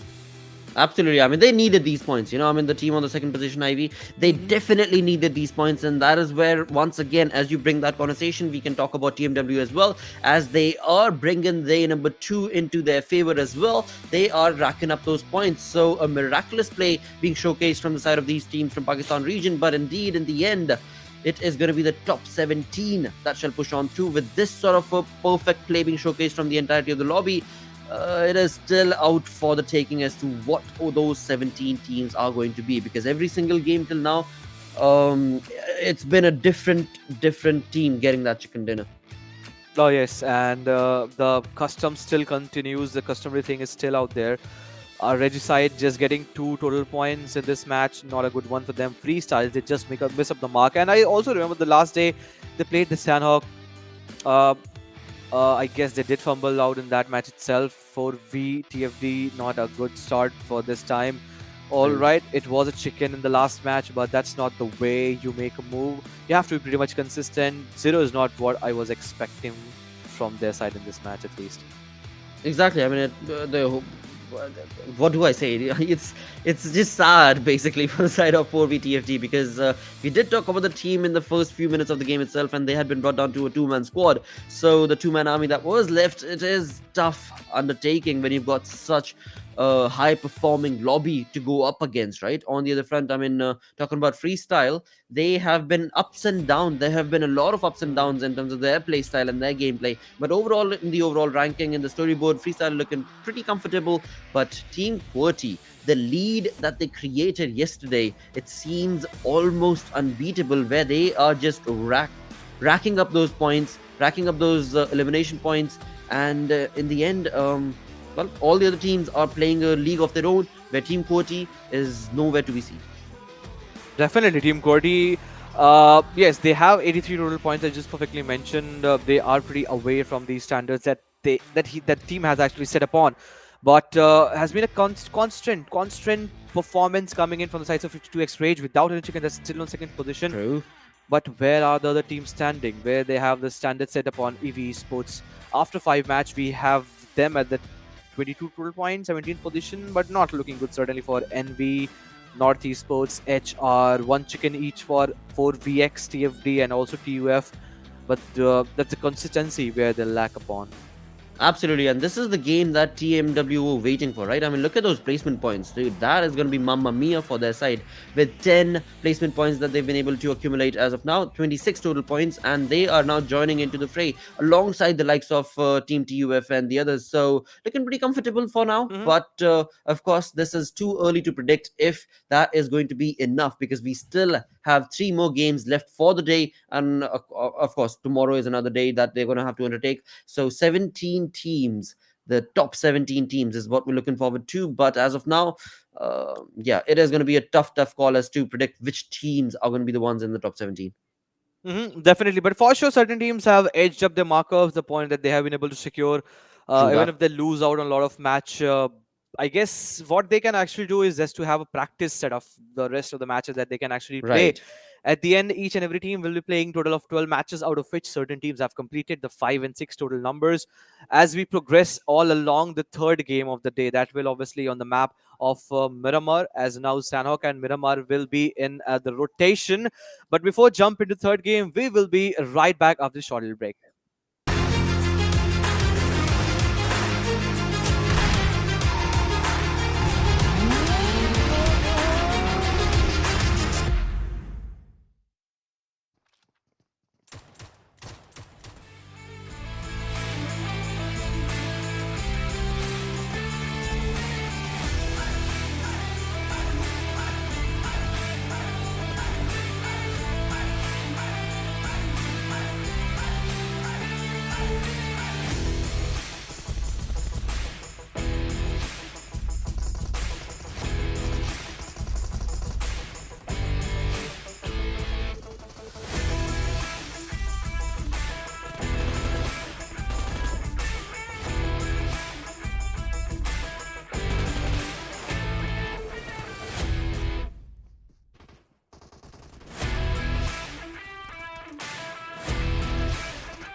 All right, we are back with the third game to just start off in some few minutes. But what has been a game for the last two times? I mean, Oh the day yes. started with Erangel, then we went on to Sanhok. Today has been a day of a complete turnaround. But let's have a complete look over what sort of course the day will take.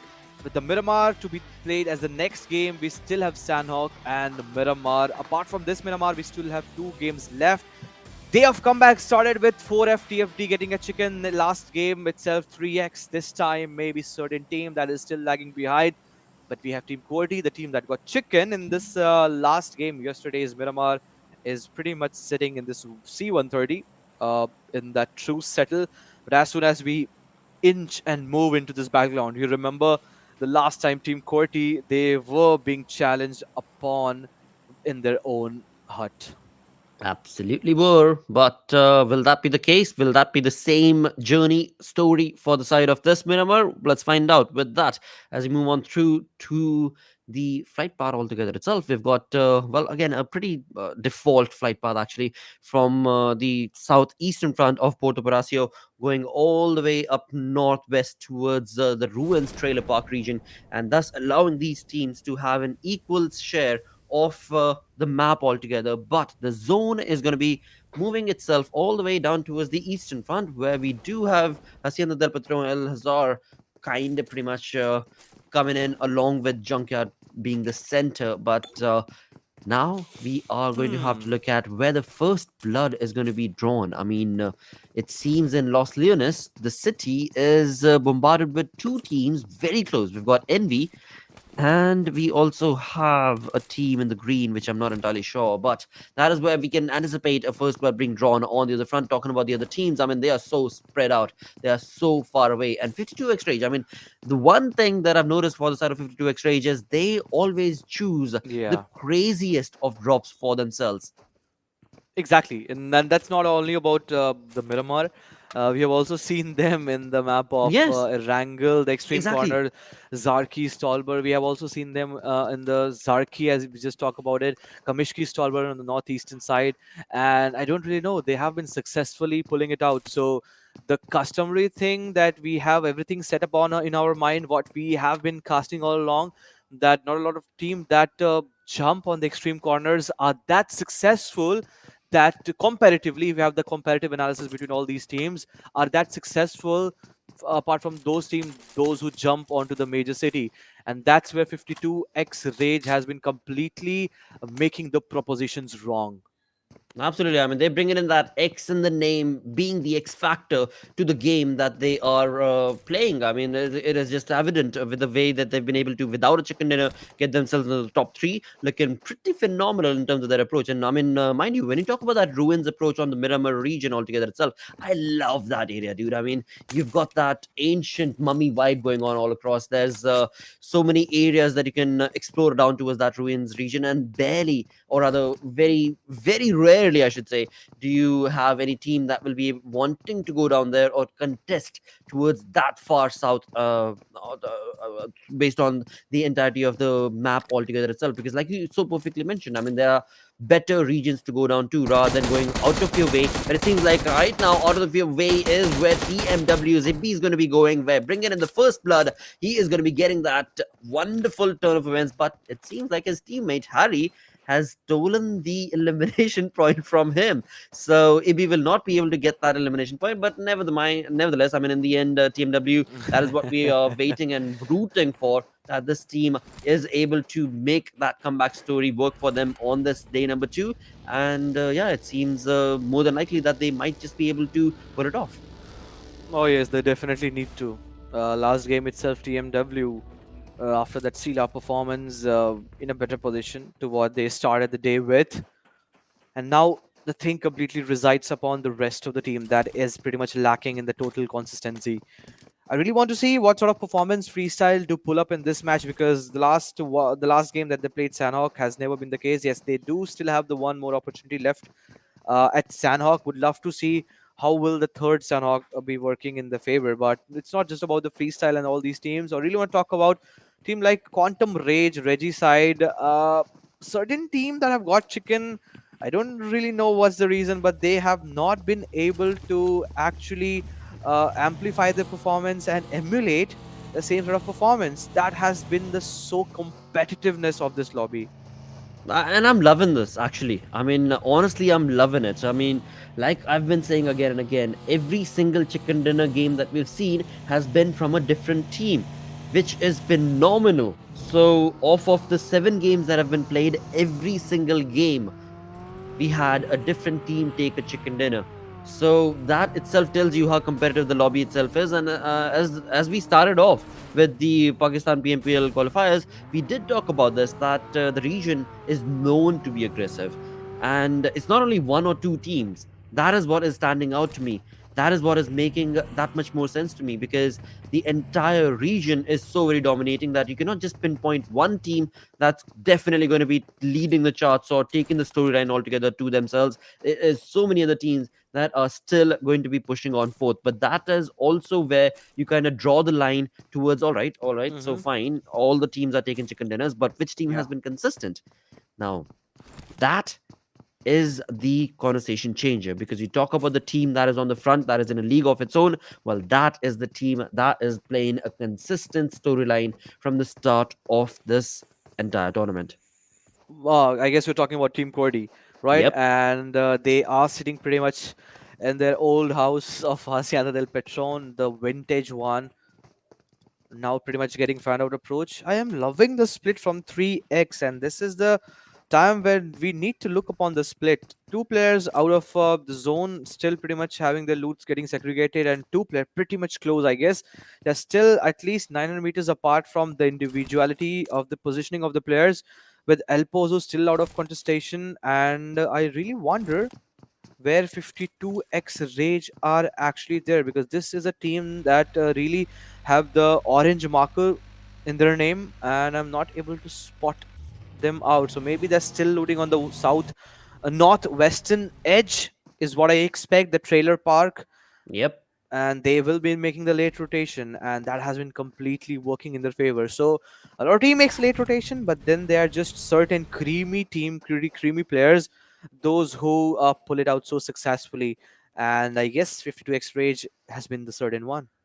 Has been one of those, definitely has been the case. On the other front, as you move on towards the center of the zone where Junkyard is the region to talk about, we've got FS being very, very close against the players of TMW. So this is where TMW better play it carefully, because if they want to be able to continue with the consistency approach that they showcased in the previous game, they are going to have to lay low.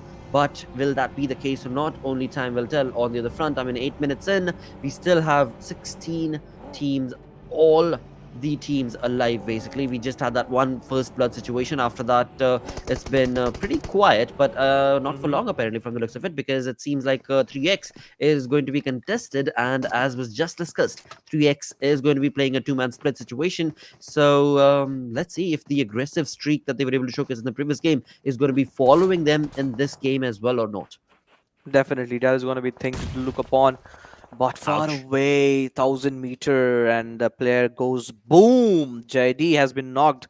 R3G Voltrux this time, and this lad has been in the thick and thin. He has been the one that really gets caught off guard in the very initial half of the game. And whenever we see Voltrux, we have certain player giving that ample amount of cover fires, certain tap shots if that get Come connected. on. There we have it. Nocto getting the knock. This time it was not Vaz, and there we have it. The complete squad, not squad wipe, but certain players getting wiped out. And there we have it. Insane needs to be pretty much careful. But as soon as I say one more knock goes into the name, that means we are just left with one last player standing. Yes, this time XGeneration came with all the 4 players, but with no success whatsoever. Absolutely, definitely was not allowed from the side of Regicide, where indeed the aggressive stance that they were able to bring in along for themselves has definitely given them the 4 elimination points in the first 10 minutes of the game altogether itself. But now they better start rushing and pushing to get into the comfort of the zone. 1700 meters away. That's a long distance to be able to cover on this map, because again, I mean, Hmm.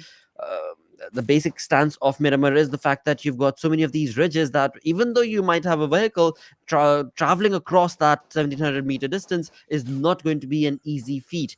But that is something that, of course, Regicide, a very experienced team, does know for a fact. And again, I mean, talk about consistency in terms of their aggressive streak has definitely pushed them through from one fight to the next. So R3G are going to be hopefully comfortably making into the comfort of the zone. But as they do, the zone also will be moving away from them. As we can see in the top right corner, we do have only 10 seconds remaining on the other front. As I did just look at the kill feed, 52x Rage. That is another point that I was just going to make, that the late rotation coming in from the side of Regicide is going to be against them, because so many teams are definitely going to be set up in the zone altogether itself. And it seems like 52x Rage were definitely able to get a few shots onto that rotation being made from R3G. But as of now, I don't see a kill point being confirmed. Oh yes, definitely. 3x Esports, as you just mentioned, in the fight. And this is not a team that really shies away from all these. And there we have it, the opening knock. Every time we see this team, today is the day where 3x is looking absolutely a different team, a completely polished team, doing no mistakes whatsoever till now. I hope I don't curse them, because till now they have been doing pretty well. And they are just trying to flush out all these areas. They are making sure that no one is in under this component. There we have it, a complete flush going in. The 1-1 fight. This time he loses by a certain marker. But there we have it, a complete squad coming in from the sides of 3x with a lot of players just getting out of all these fights. 4F. They have also got the number reduced to just 2. And the revival will be done. 14-13 meter is not a long distance for 3x to make a rotation. But this has been a perennial problem for 4FTFD. Apart from the very first game that they played to perfection, the last game they lost out a lot of players. This game, indeed, losing 2 players, and the flank that was made from the sides of the team, from the sides of 3x, that was way too more. It was just 1 knock, and the Yep. call was made, go and push. And they were just not able to held to their fort. You have to be pretty much careful everywhere. 360-degree area, you have to just walk around, lurk around, and this is something where 4VTFD are lacking. And now where they are positioning, that's a dip. But if certain player gets them caught off guard, there is no way they can hide upon.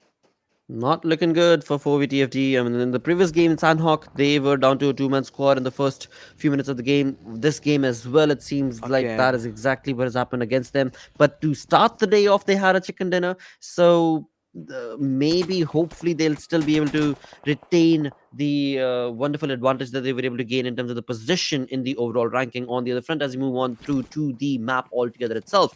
We've got Junkyard being the center of the zone, FS and TmW still in a very good contention position. But alongside all of that, through to the south, towards Minas Generalis, we do have a lot of teams making that rotation and push. And that is where I'm anticipating the next fight to be brought along.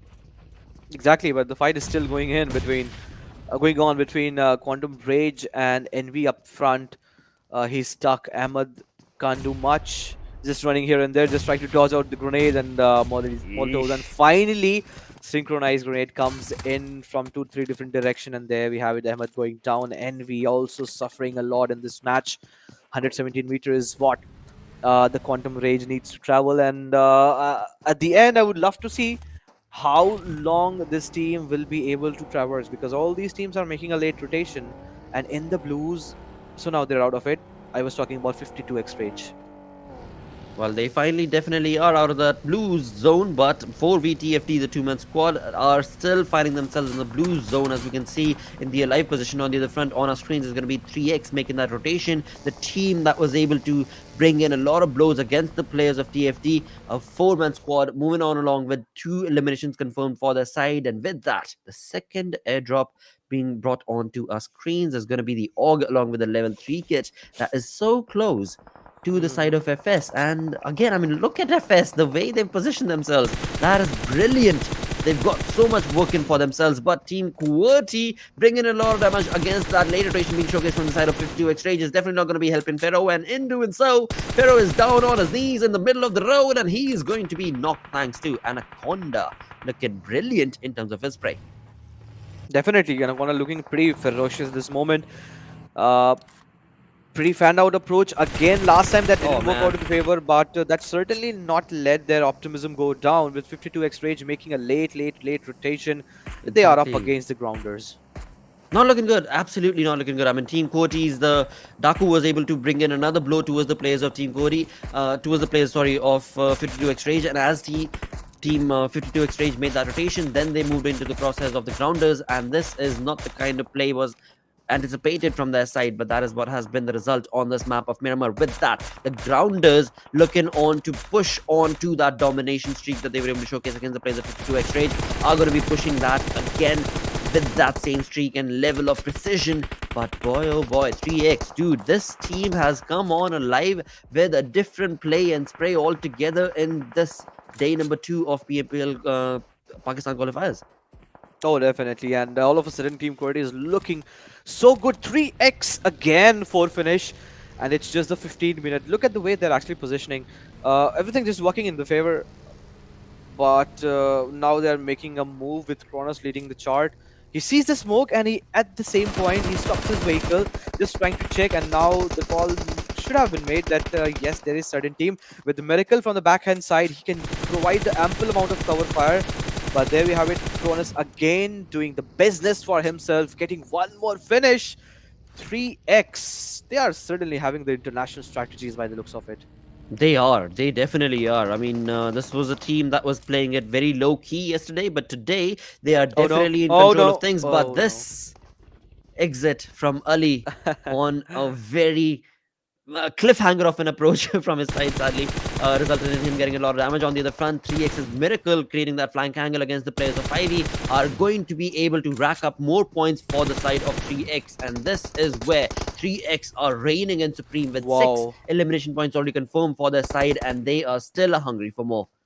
And they are going in. The call has been already made that yes, 2 has been completely pulled away, and there we have it. Wow. The closer by vicinity, the grenade comes in. I guess that will pretty much done a complete squad wipe. Oh, Complete, as clean as a slate.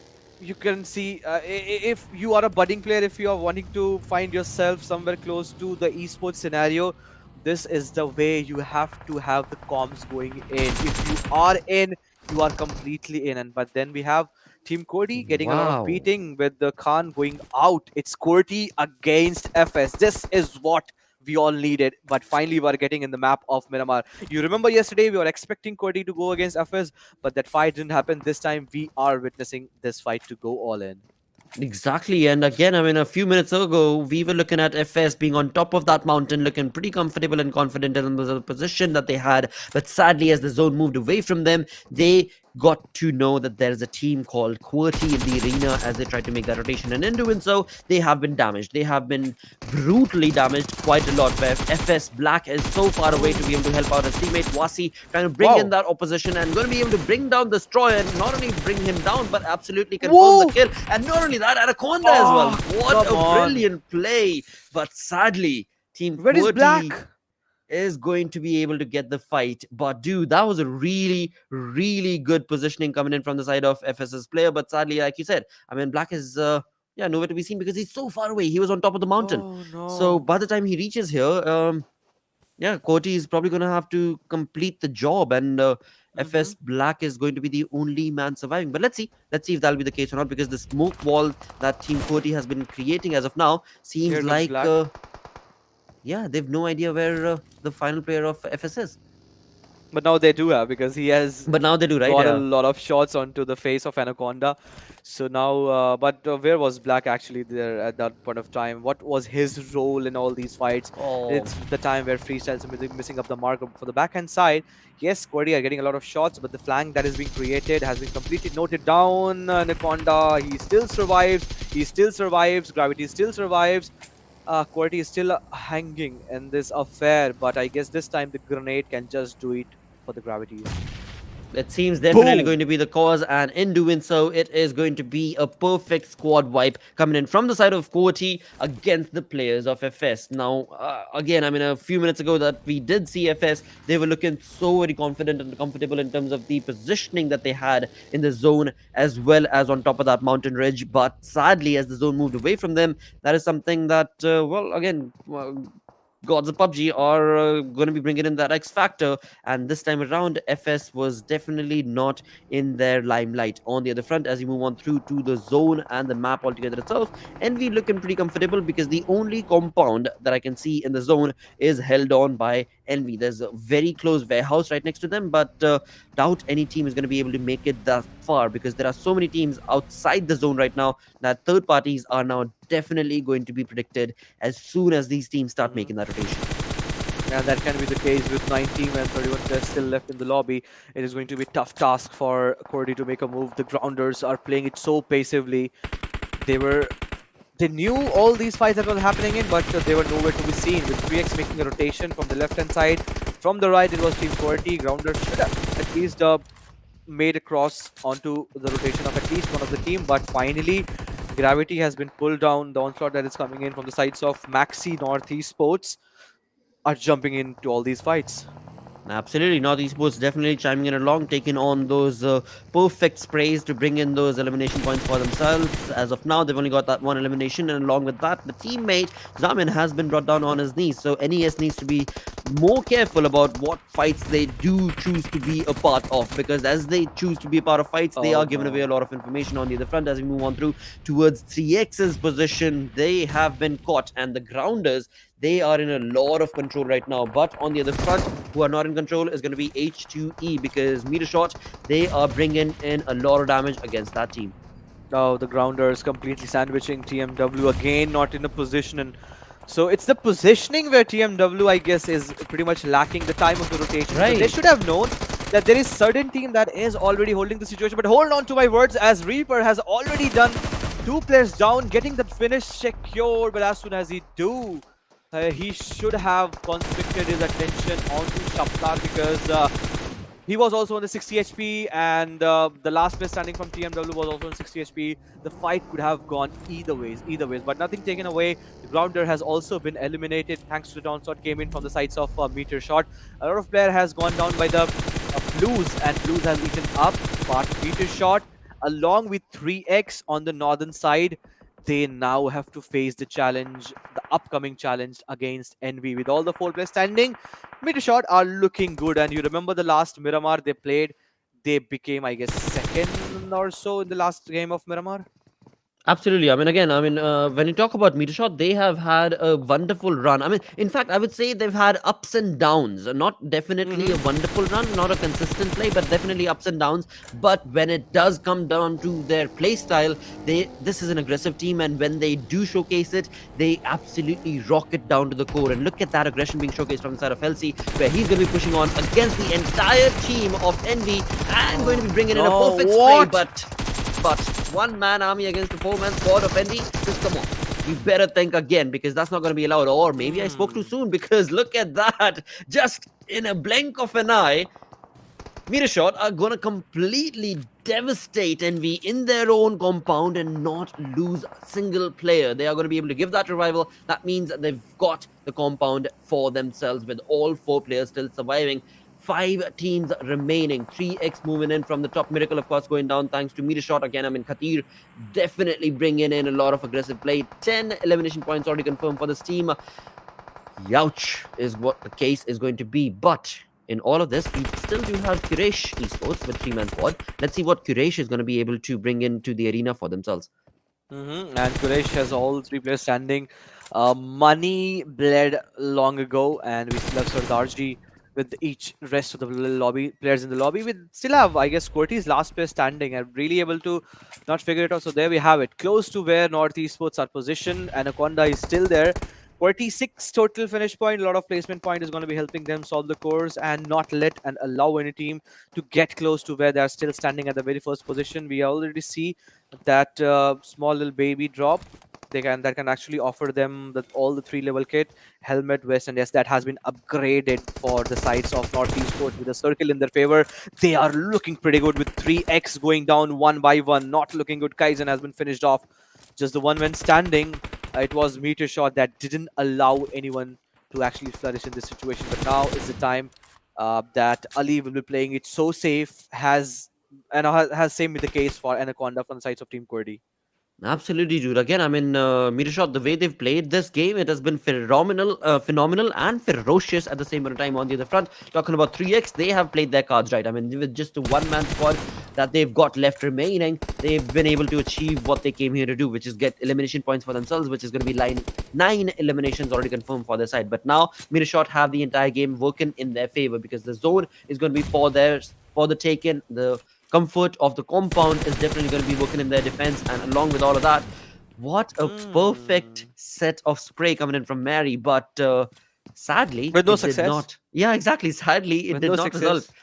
It But the was spotting. so precise though, but I don't know why he was not given or allowed to take that damage, Romeo. I guess there was small little space between these 10. There was just a leg visible, Yes, but you really need to give out the way he actually spotted and a complete spray. The flick that you get to see, the small little recoil that is being controlled, that was just so spot on. I know why you are mesmerized because it's pretty tough to handle all these spray with a exactly, small little exactly. space on your Ooh, phone. But ooh. there we have it. Finally, someone is there to stop Khatir, and that's Romeo for you. Wow, dude, that was so spot on. That was like a precise nade onto the face, and in that, Khatir has been brought down to his knees. But in doing so, of course, his information has been given away. Now, Romeo Whitey better be careful, and there we go. The nade coming in from the side of Ash is definitely going to be giving him a lot of damage. But, dude, as we spoke about it a couple of minutes ago, I mean, Quraysh Esports, they're definitely bringing the game Oh against no, the favor Sardarji is of. burning. Oh, yes, he Oh. is. Not looking good. So again, I mean, you take on the aggressive stance from the side of Quraysh Esports, you definitely are giving away Hmm. information, and this is where the third party against the side of Mediashot has been showcased thanks to North Esports. We are into the 37-minute. We will be pretty much in the next 30-second. MS, Ooh. the meter shot team, again back in the feet, and they are being allowed to do so because it was North Esports that for a moment Yep. dented the situation for Romeo and Quraysh Esports team. The grenade is just overshooting because he is on the cliff, he is on the small little ridge, he's on that inclination, but this time that grenade gets connected. We still have one player left, each from sides of Anaconda and Ali. You need to give credit to them, but finally we have a complete wipe for North Esports. Just the 4 team, 9 player standing with the numbers advantage in favor of Meter Shot. The fight still can go in any's favor because yes, numbers are there, but the positioning is not the best what I expect from sides of Meter Shot because couple of grenades either from Anaconda or from Ali, what I expect they must be having in their bag, and they can True. be pretty much done. Definitely. I mean, that's exactly the point that I was also about to bring up. That Mirishot, the amount of aggression that they're showcasing against the team of Quraysh is definitely on point, but they best be careful and look at the alive numbers as well. I mean, they know that they're a four-man squad, but they cannot anticipate the other team to have a five-man army. So that means there has to be another team around in the vicinity, and that is the calculation that Mirishot better be able to right now sustain because, Hmm. well, as you so perfectly mentioned, the third party from the side of Anaconda or 3X Ali could be the deciding factor as to who gets the chicken dinner. And right now, Bilal from Quraysh is overextending himself. He also needs to be careful because as soon as Anaconda and Ali bring themselves known in this fight, yeah, it's going to be a tough battle. One good thing that Halsey has done pretty in his favor is that he has got the smoke on the right hand side. That's completely denied the vision. Even if Ali could have wanted to take the shot, he was just denied to do so. And now this smoke actually allows him to gather a lot of information. He's trying to gather how many players still positioned, but there we have it. Bilal with that opening knock onto the face of Halsey with Mary flank angle created. Ali and Anaconda is still pretty much quiet. Ooh. The finish could have been secured, but finally we have Anaconda pushing up and completely eliminating 3x Esports. Anaconda and QWERTY have come a long, long way in this match with this one dude getting a lot of placement points, at least 10 from this match, 9 elimination, 19 total point is guaranteed for their side. Now it Dude, completely depends upon him if he gets the fight in his favor because he's letting QWERTY and Metershot yep. fight themselves. Exactly, that's what I was just looking at, and he's just so patient right now. Team QWERTY's final player, Anaconda, is so very devastating in this final blow, and in that doing so, Quraysh Esports and Metershot have been brought down to a 3v3. But, correction, it's a 2v2 affair, where indeed Metershot are now going to have to push on along as soon as they do so. Anaconda is going to come on alive and showcase his Oh. domination, but will it be enough for his team to get that chicken dinner? Dude, this is such a close battle between these three teams. But he's getting the revival then, and the flank is being created from sides of Look at Ash. that He nade. knows Anaconda is there.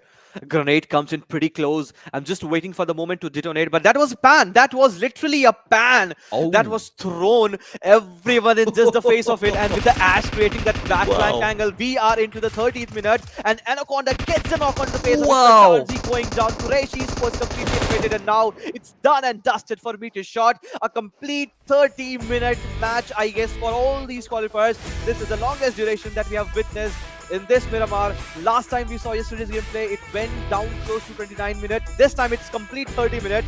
2440 damage is what MeterShot expressed in this match. But you need to give credit to Anaconda, the way he Yes, held his fort definitely. in that situation. I know that's pretty tough. I know what he was going through. There was a lot of team. But in the end, he got also those finish points. He eliminated Quraysh Esports with the blink of an eye. And at the second point, we have MeterShot with a total 29 point. A big, big, big jump. That means now 52 Rage, I guess, has slipped away from second position. We'll get to see in the overall ranking. But what a game this was. Yes, they Yes. were playing slow towards the 22-23 minute markup. But this was same sort of situation when we saw the last days Miramar, where everything came to a standstill. No one was just giving their sounds away. But as soon as Ali was eliminated from the sides of 3x, it was Anaconda that eliminated. It just went all blazing. It definitely did. I mean,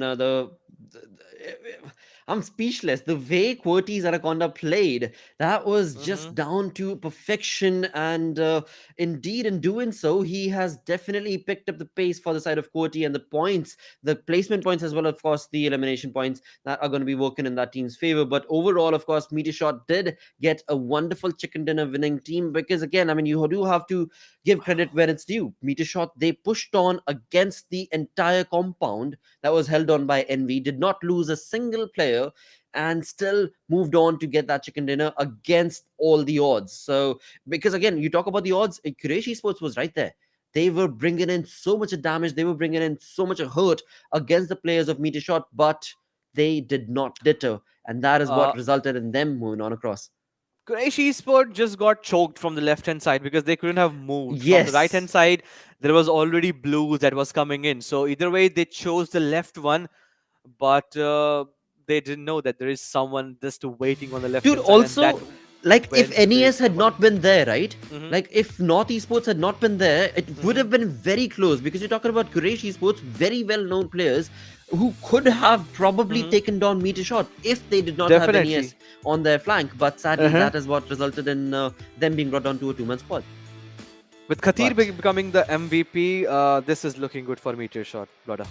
yes, definitely, dude. Definitely. I mean, 9 eliminations, 723 damage done throughout. So that means he stole a lot of kills, definitely.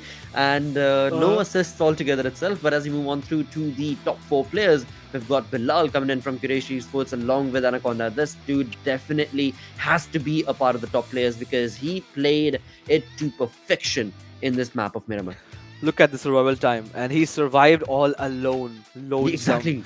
So if someone is watching the game, how to survive the 101 that you talk about, the perfect example and exemplary performance coming in for the side of Team QWERTY. And this is the thing. I guess that Team QWERTY will be taking it course as an optimistic sign that if you lose out the player, how do you survive in this situation? How do you maximize? How do you profit yourself? That's the way you do it. That being said, we move on to the match summary. 58 total knock was able to secure 57 total elimination, 3 grenade finishes, 15 total rescue done, and 1 airdrop looted. We just got to see it was Bilal from the sides of Quraysh Esports in that 26 minute. Absolutely, mate. With that, as we move on through to the match ranking, we do know who got the chicken dinner, but Team QWERTY, a well-deserved finish for their side thanks to Anaconda and his play. Oh Of no. course, moving away with that Mhm. 22 points. So, once again, I mean, you look at the top 3, top 4 teams, so many elimination points that they were able to get for themselves. Exactly. 10 for QWERTY, as just mentioned, 7 for Quraysh. They have been the gunslinger throughout these all matches in this, not just only in this match of Miramar, we just also saw the commenced match in the map of Sanhok and Erangel. Quraysh Esports has been just bamboozling the lobby. North Esports finally Finally, there's a ray of hope True. for them. 8 total points. Grounders grounding down their opponents. 5 for them. Regicide, as you just perfectly mentioned, a lot of elimination. 100% of the total point was secured under the name of elimination. Absolutely. With that, as you move on through to the second page on the ninth position, we do see Team Envy, who did have the circle working in that team's favor, who did have the center of the zone pretty much, but again, they were not able to sustain the meteorological changes that happened thanks to Metershot. And of course, that resulted in that team walking away with 0 eliminations, but only the 4 placement points along with that. As you move on through, as you were mentioning, 52X Rage, they are going to be displaced from that second position in the overall ranking because the game definitely did not work in their favor. So as we move on through, they have been pushed on down to the third position with just 1 point shy. Is going to be 3X Esports pushing their luck quite a lot. I mean, amazing day for the side of 3X Esports. But yeah, Team QWERTY, once again, they are playing the game to perfection. They've got a league of their own going on right now.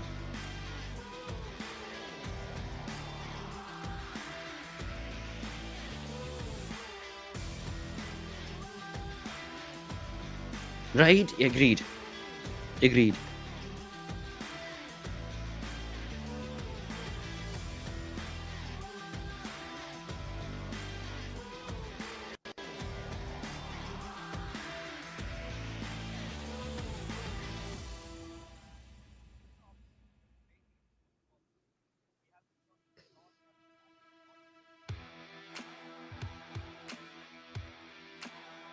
A little bit. Once again, the only team that does not have a chicken dinner finding themselves in the third spot is going to be 52X Rage. And if the story is to continue on along, maybe now it's time for 52X Rage to get that chicken dinner, because every single game, once again, every single game that has been played right here at Pakistan PMPL Qualifiers has gotten a different result in terms of the chicken dinner winner team, which is phenomenal. Absolutely abysmal, the stats for that, because I mean, I've casted so many tournaments and every single time you end up getting 1 or 2 of those teams that end up getting, at least 2 chicken dinners. But this time around, till now, there has been none. Every single game has gone on to a different team for that chicken dinner winning factor.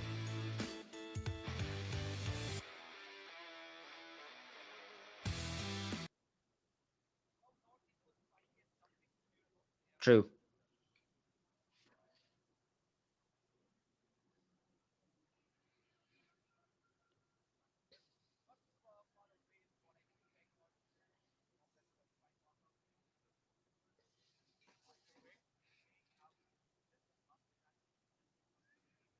Yes.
Yep.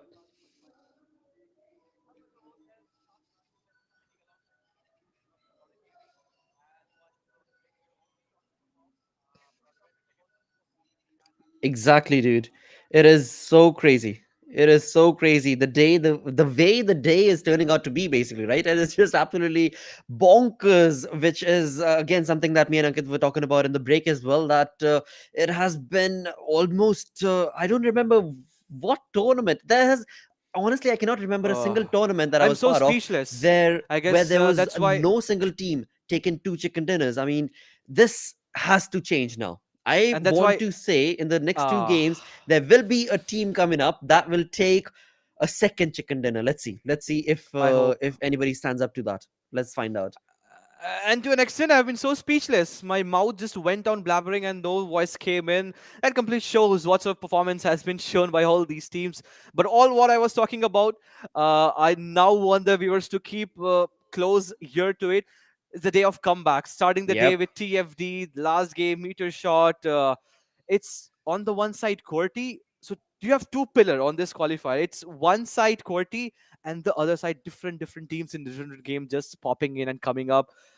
What else better than other team? Maybe NV, coming up in this next game of Sanhok itself, because Sanhok, as the name suggests, we already know what sort of performance any team that can just come in. 3x did perform in this last match itself well, but I really want to see freestyle in this off map because today they True. have been pretty quiet. They have been. They definitely have been pretty quiet as well. And another thing that I do want to point out is the fact that, as you so perfectly mentioned, right now, this fourth game of the day, we're going to be jumping Hmm. into Sanhok. Now, talking about Sanhok from this aggressive lobby that we are a part of from the Pakistan Hmm. region, Sanhok, for some odd reason, one of the maps that should be the quickest, has actually extended for quite an extended period of time. I mean, we're talking about Sanhok games that have gone on to upwards of 27, 28-minute markers. So Hmm. with that, let's hope that this one is going to be a quick one.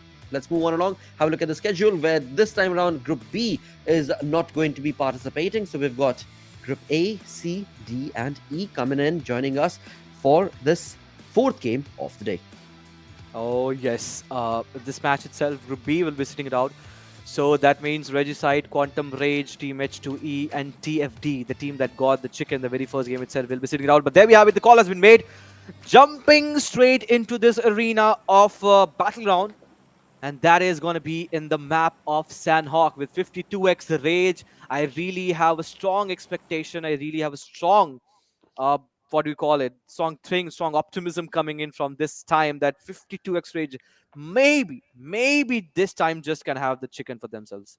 Let's hope so. Let's definitely hope so. But on the other front, something that nobody will ever want to predict, or not predict, rather say, right here, who's part of the viewership as well, is going to be how about TMW taking a chicken dinner? Hmm.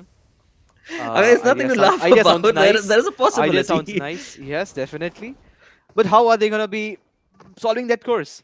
How do you think so? Oh, dude, no idea. As soon as I Hold said on, that, talk water, about a Paradise curse. Resort, Paradise Resort. Sorry to cut Oh, you off. We yes. have two teams. No, please carry us. No, that's absolutely fine, dude. Because again, you were talking about 52x Rage wanting to get that chicken dinner. Hopefully, this might be their game, but they better deliver it. Because right off the bat, in the first few minutes of the game itself, talking about that first blood, 52x Rage is definitely going to be a part of it. As you mentioned, Paradise Resort, that is where we do see Metershot, who had a wonderful aggressive approach in the previous game. Well, now they're going to be in the vicinity of 52x Rage. So they are going to have to stand up to their opponents and see if that will be allowed for Metershot, or it will be 52x Rage who will be the ones who will reign in supreme. As of now, we don't have first blood situation happening, but that is only going to happen. Well, it's bound to happen basically in the next few minutes, because those teams are so very close. Talking about the other teams, they are very fanned out as of now. They've got their own different respective drop locations, so nothing contesting against the other teams. But for the side of Metershot and 52x Rage, any minute now, we are going to be looking at that fight taking place. Oh Oh, yes. or maybe not actually. They are trying to disengage, but Thug has been spotted down by Kadir. And Thug knows the way he has actually jumped. He knows that, yes, it's Yep, Kadir. he knows. Uh, let's just see where the fight goes out. As you perfectly mentioned, I would too comply to your words. I want this Sanhok to be as fast as hell, breaks out loose in this map of Sanhok, because after this match we'll be moving on to the last Miramar for the day itself. Last Sanhok was pretty extended one. We don't get to see often a lot of 24-25 minutes of finish yet. That ended pretty quick in the last time itself, at the last pretty minute. But the meanwhile situation where 10 to 18 minute, no one showed even a small bit of interest in taking up the fight, True. and Paradise Resort has been completely vanquished by both these teams. So what we were expecting, I guess, 52 X Rage and also Metershot are doing just opposite to what we expected. Anticipation has gone against us definitely, because right here I was predicting that we would have seen a first blood situation between these two teams, but sadly that has not been the case on the other front. I mean, just following along as to what you were mentioning, right? Talking about Sanhok are the maps that are so very quick, or rather are supposed to be so very quick, because the map itself is so small. But from this aggressive region, what we've seen is, well, Miramar being that much more aggressive, because we've seen yesterday 12 minutes in, and we were left with only 12 teams on Miramar. So, and that compared to the stark difference, the way the same aggressive lobby plays on Sanhok is so very passive. So now it seems like when it comes to the map of Sanhok, teams are that much more careful as to how they approach situations, how they approach fights. Earlier Hmm. it was more of a just a run and gun sort of a situation is what the teams were doing when it came down to the map of Sanhok. But this season on, from the side of Pakistan region at least, it is looking like they are going to be taking a slow paced approach, especially on the map of Sanhok as of now. They are trying. They're really trying to do so. As we just get to see that finally Ooh, becoming greedy and trying to take the coup RV becomes the one bad reason for Meter Shot to fall down, and one good reason for Rage to get that important knock. I guess there is no way the player that can be saved. exactly. I mean, interesting is what I would say, because we did predict that 52x Rage and Metershot are the ones who are going to be converting the first blood situation on Paradise. That has not been the case, because they left Paradise both exactly at the same time. But after a few minutes, they definitely have cross paths, and it seems Hmm. like Metershot is definitely the ones who are going to be losing one of their players, where Halsey has been caught off guard, as you so perfectly mentioned, trying to get that coup. He will be the first blood of this game thanks to Oh, 52x Rage. what? But through Pharaoh. the trees, Pharaoh getting a little bit of damage thanks to the onslaught being brought on from the side of Metershot. Definitely, and that's a well spotted by Ash. Yeah, I guess that fight and the shot that he tried to throw away, that is pretty far away, at least 250 meters is what I expect. And the control that you all these players bring day in day out, they are just practicing their things out just to become the better and the better in this lobby, and be the veterans in all these, getting the mastery degree, getting all these things into their favor, has brought so close to their side that yes, they are able to do and pull out such wonders. But moving our conversation and constricting around 3x esports, today has been their day. I don't see 3x esports falling short in this match or maybe the next one. They've been so good with their cover fire, their rotation, the timing to which they move in. In the last game itself, they were just left with two player. Ali was the one that survived for a long, long time and that managed to secure at least 9 to 10 points in this match. So 3x is a team. Yes, they go all guns blazing, but they play with their minds and with the minds of their opponent. they definitely do. Along with that, when it comes down to playing with the mines, that is going to be the grounders who are going to be definitely destroying the mines this time around. With, of course, Mr. Black taking that first airdrop AUG coming into his favor, along with, of course, all the level 3 kit that is always going to be part of an airdrop, of course. But as we move on across, still we are looking at teams getting the information, retaining the information, but not necessarily capitalizing upon it as of now. But now it Oh seems no. likely to be the case where they will, because Team QWERTY's Gravity has definitely gotten a lot of information as 3x tried to make that rotation, and in doing so, they have retaliated. Miracle is down on his knees. They just need to get that elimination confirmed. But from the side of 3x, it seems like Kaizen, yeah, he did have that nade parade going, but sadly it resulted in falling a bit too short. Disengagement is all what I want from the sides of 3x, but will be it be allowed from the sides, as now Miracle, they are really trying hard. Just by the looks of it, seems like yes, they are going for the revival with Kronos trying to create the flank angle. Doesn't have the best of the best loot, but finally has been finished off with Kaizen going down. It's down and out for 3x Esports. Disengagement, I guess the call should be heard from our side because there is no way they can engage and be proud of being in this fight because already the height is in favor of Team QWERTY.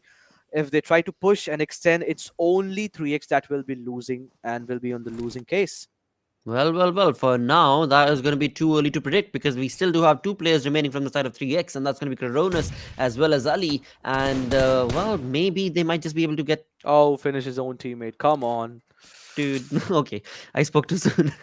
Come on. I told you, Yeah. brother. There is no No position, way. no You're control right. whatsoever. You're right. No control whatsoever. And there we have it. Kronos going down. I mean, absolutely. Is this the curse that the casters are famous for? I guess So. I mean, we have to really own it. We have to really own it. That yeah, we were just talking about how amazing the day has been for the side of 3x, and you just mentioning that there's no way that this team should be able to falter down. But as soon as we spoke about it, they walked right into the crosshairs of Team QWERTY. Where Team QWERTY are now the ones who are pushing on forth and trying to be the lions of this jungle of Sanhok, where they are pushing on to get that final player from the side of 3x, and it is going to be Ali, who's got that audio cue. He's trying to, well, he was at least trying to use those utilities and grenades against the players of Team QWERTY, but it seems like that is not going to be likely. And 3x Esports' final player, Ali, is going to be left all out by himself. So, just like in the previous game, Ali is all by himself in this game as well. Ali can still be the one, as you just mentioned in the last game. Ali knew how to survive the onslaught, the wrath that comes in. With QWERTY, a big flanked in approach from the boot camp, the backhand side to the area of boot camp. They have a complete control.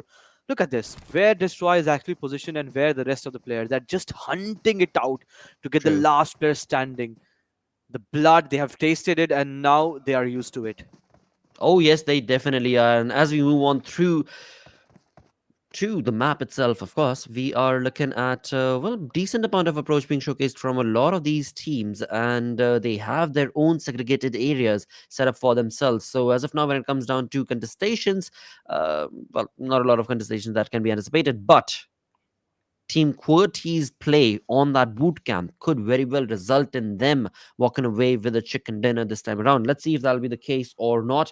Let's see if the prediction that I made is going to come live or not, where I do want to see a team that already got a chicken dinner have a second chicken dinner in this game. But as of now, it's far away because we still do have 15, or rather, my apologies, all 16 teams still surviving.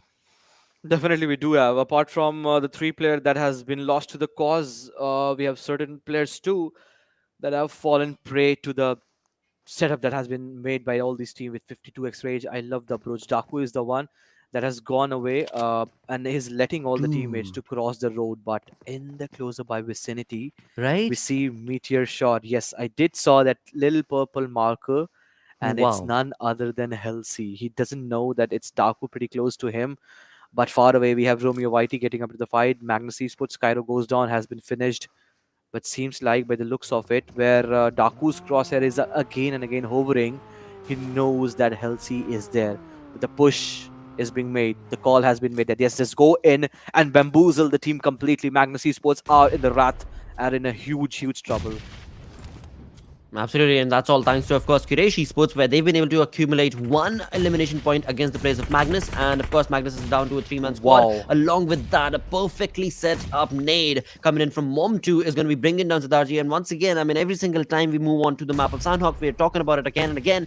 Not entirely sure what the entire lobby is doing when they start utilizing vehicles. They're giving away information. Siddharji pushed on along with that McLaren, gave away the information, and that perfectly set up nade from the side of Mom2 from Magnus, yeah, definitely had to result in at least some sort of damage, and that was of course Sardarji in the process. And now we've got Respect taking that flank angle, but Oh no. well. Quraysh was money Hello. from Quraysh was like, hello, I know where you're at, mate. I know exactly what you're doing. Not allowed. Definitely, and Magnus Esports just trying to be the smarter one, and now it's the crosshair by the side of Bilal set upon Adil. There's still a chance that Magnus Esports can just disengage the fight. There is no way they can just go all guns blazing in this fight because already losing out two players. But will that be True. allowed? That's the question because the high ground advantage is already in the favor. But as soon as I said that, a Woo! deal with an absolutely knock out of from nowhere. The flank was being tried to create, and again the grenade is being pulled from his side. It was Mom2 that had that golden hand going in his favor, but he's trying to trace out the player's direction where he's actually hiding. This is not the way, Adil, Eesh. you try to spot out the player. You should have been Damn. prepared rather. What do you think that it was Quraysh Esports trying to retreat? No, why should they be? But then we have a close affair. Then we have a pretty close affair between Daku and Khatir. I really want the observers to switch upon the scenes coming in from the sides of boot camp. Exactly. I mean, they're so close. They are so very close for quite a long time. And that is how the game started off as well, right? I mean, 52X and Metershot were the ones that we were predicting to bring in that first blood as well as damage. But this time around, once again, I mean, they are close. They're really, really close. But, well, they're not taking on that damage whatsoever at all. I mean, Ash right here is just sticking to Mhm. the ground like a worm on the other front. Daku doing the exact same thing. I mean, literally, he's doing exactly what a Daku would, which is going to be, well, stick on behind the rock, wait for Gabbar Singh Mm, to approach, and then before you know it, wow. just jump on along and take on the hands. And that is something that, of course, Magnus is also hoping and rooting for. But let's see if that'll be the case or not. Exactly, we have to still wait for that. But this time, the circle constricting still around the areas, and I love the positioning of TMW onto the area where that's the place that connects all the three islands: Camp Alpha, Bravo, and Charlie, and that's where TMW are actually positioned. With the circle shifting away, I guess it's a time where 52x Rage might be just going away with Takush giving a lot of shots onto Ash. Yes, he gets the better half of all these fights. Halsey already pulled away. There's no way, I guess, Ash can be saved, and Khatir is already facing the Wrath. Meteor shot, they are being completely ripped apart. From the backhand side, X Generation are Absolutely. coming in, and it's just a matter of second, I guess, where Meteor shot might just be flushed. Not looking good. Definitely not looking good for the side of Metershot because one side they of course did have 52 exchange, and now it is the X generation that is completely pushing on along, giving away a lot of audio cues towards Mary, and that Oh, is what is going to finally. result in, of course, the team of Metershot to be able to get a little bit of damage showcased towards the side of X generation. But again, the numbers advantage working in the favor of X generation may be the Oh, thing that the team was waiting for, come and that's on. exactly what ends up happening. Where indeed X generation do lose Doc, but in return they are going to bring down the side of Metershot down to their knees, and in doing so a lot of damage has been blown across through to Metershot, where they had a wonderful game in the previous game, but sadly this Oh time around no, they're X not going to be allowed. But Rage. now 52x Rage, they heard all those audio cues, they were waiting, they were very very quiet, and now it is going to be up to them to take down X Generation. They just came in. They see all these four potential finish point in the name, as two has been secured in the name of X Generation. Pharaoh again, the one who leads the charge in this fight itself. He's the one who has aggressed a bit, and he has all the information collected in his mind, and he will be passing it for sure to his rest of teammates. That yes, they are trying to retreat away from all these fights. They are the one who feels like that yes, we are not the part of these fights, but Pharaoh's the one that completely brings and turns the table around behind this big rock. We have Thug hiding around with JD and Psycho still surviving. We still wait because they are on the edge of the circle, and I guess no team can approach to them, and the fight can might just extend for a longer if what we expect. Well. I guess that is not going to be the case because if you look onto the mini map, X Generation have decided to not be a part of the fight whatsoever at all. They've left Thug over there just in case if the team of 52X Rage tries to deliver a blow. But overall, that is the passive approach that is being showcased not only from the side of Thug but also from 52X Rage. So, yeah, X Generation Oh, have the definitely decided scapegoat, to move away from that the lamb. situation. The scapegoat is certainly going to be Thug. He's going to be sacrificing himself for the rest of the player. Now, since he has given a lot of shots, it is going to be 58 2x race that will be charging upon. But is it the case? Seems like Thug is also the one that is pretty much quick on his feet, and as soon as he gives the shot, he takes another rock that is pretty much away from what he hit himself the last time. And now he needs the cover fire from his rest of the teammates because his job has been done. Now it's the time for the rest of the teammate to do his job to save this guy out of trouble. That is so true, mate. That is so very true indeed. Because we can see again in the mini map, Jaideep and Psycho, they have created a flank and they have definitely created a wonderful approach where indeed, if at all 52x Rage tries to deliver a massive blow to the players, it is not going to be allowed. On the other Wow, front, as we move on QWERTY. through to the zone, look at that destroyer. I mean, we spoke about this long time ago. Team Koti looking really comfortable in that zone as of now. And we still do have the 15 teams remaining, so it's not like a done and dusted game for them. They're still going to have to really fight their way through, but it is possible because they find themselves in the center of the zone. But it's kind of weird, Laura. 18 minutes we are into, and with just one team down, 15 Exactly, teams still Sanhok. I in the mean, lobby, wow. 51 total player. That's the fear of losing out because the team know that there was it's a day where we have two Sanhok and two Miramar, so we cannot just play silly, and that's where we can see the fight now breaking hell loose after 18 minutes. Well, it definitely is. As of now, we do have HR. That is going to be Hellraisers taking on the damage against or Oh, to the face boom. of the Grounders themselves. And the Grounders are in a little bit of trouble, but seems like they are going to still be able to manage to get themselves away across that situation because the fourth player will be given the revival. But they being out in the open, HR having the comfort of this compound, is this what is going to be the a scapegoat or situation for the side of HR where they will maybe make a comeback situation for themselves? Because yeah, this team needs some points. This team definitely needs a lot of points. Oh yes, no two is doubt about that. But there we have it. The knock going in and the finish also been secured. The Grounders Ouch. making pay Hellraisers, as you like to call it, at the HR. With three men still standing, we have Mr. Black, Shaptar, and Sensei. That Coop has been blown away. Really feel sad about that. But now the grenade and the utilities comes in, and he hears that in the face of it, and Shaptar is the one that has given the call that yes, Ooh. someone has made the flank. A complete synergistic effort. The complete synergistic push is what I expect and what we see because as soon as he knew, Wow. he heard that sound cue coming in, and Sensei is the one that is just picking the slot, picking the spot, getting the bullets connecting on the head of the players and the opponents, and the rest of the cleanups are being done by the players from the sides of the Grounders. Wow, what a fight that was. I mean, that is why the Grounders is known all across, you know. I mean, this is a team that knows exactly what they're doing. They've got such an amazing situational awareness. On the other front, we've got Envy taking on the fight to the face of FS, where indeed it is going to be Dr. Fate bringing the fate against the players of FS, and in doing so, Freestyle have been eliminated. Freestyle are not being given the kind of opportunities that they were creating yesterday, but today it seems like, as we were mentioning during the Sanhok.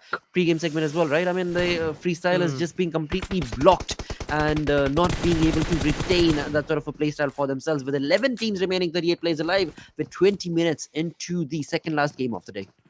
Freestyle's completely choked. They don't. They look completely clueless if we see them in the map of Sanhok. You remember the last game?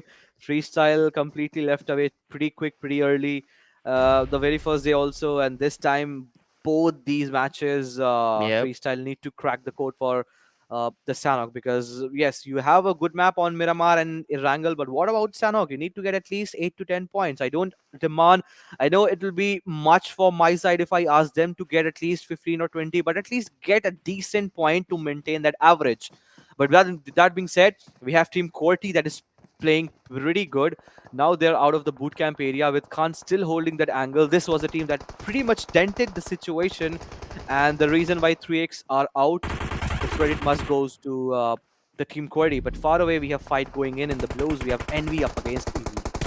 Absolutely. I mean, again, this is a team from the side of Esports. This team needs to get a lot of points for themselves, and that is exactly what they're doing against their opponents in the name of Envy. But on the other front, or the forefront of this entire battle, is going to be Quraysh, because they have the, or rather, Quoty, my apologies, because they have the top ground, and this is where this team is going to shine. And with that, they've got 4 elimination points already confirmed, Wow. confirming that all the way on to Oh, through 5 smoke. to 8 points from looks of it, because again, I mean, Team Quoty, there is no stopping this team. There is absolutely no denying that this is a very, very good team. They know exactly what they're doing, and every single opportunity they get, they are going to destroy their opponent.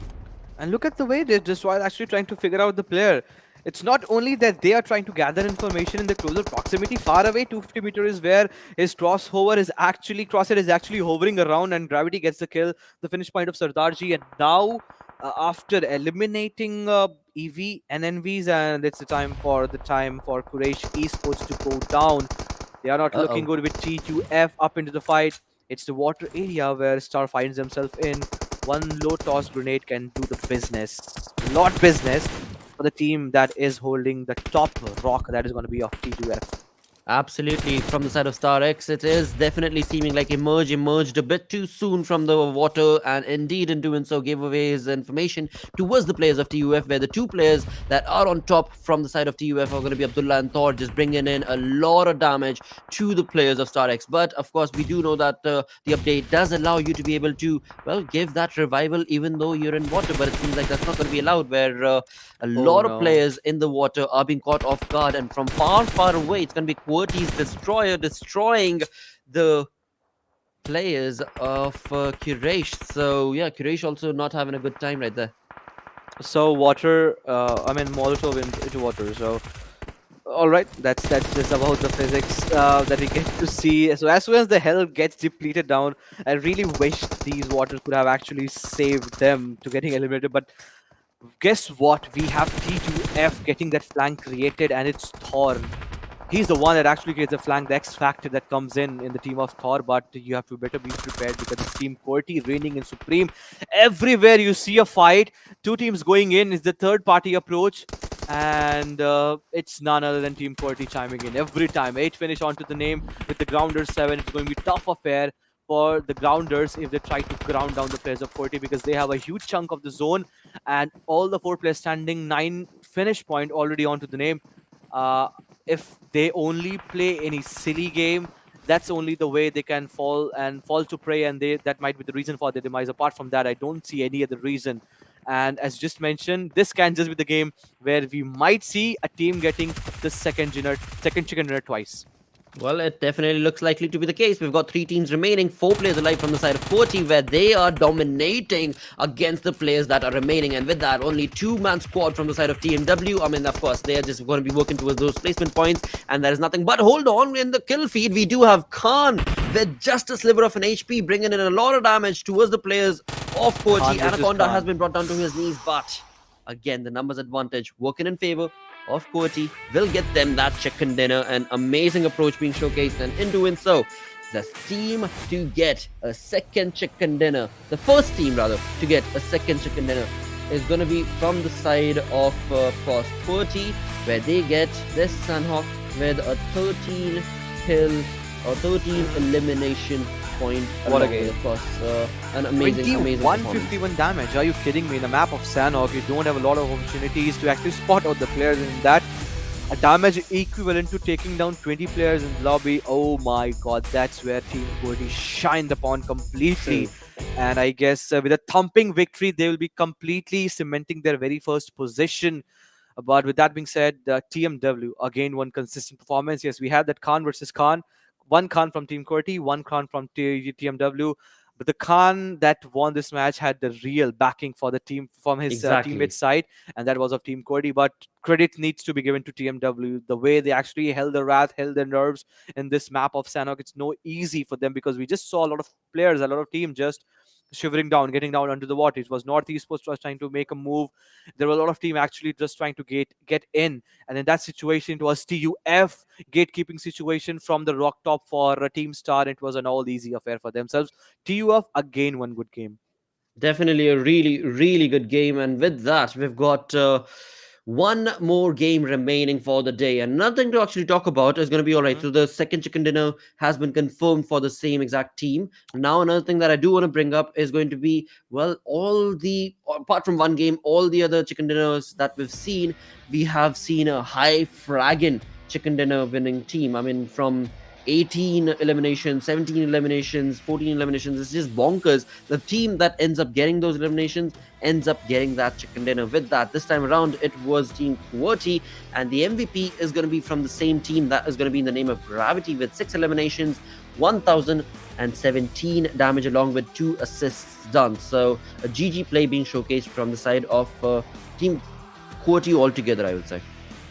Oh yes, definitely. No two is doubt about that. And Destroyer and Gravity has been the two pivotal players, the two main role, player, the two pillars, the two standing pillars for QWERTY's success to what we have seen in the last 6-7 matches that they have played, whatever be the case.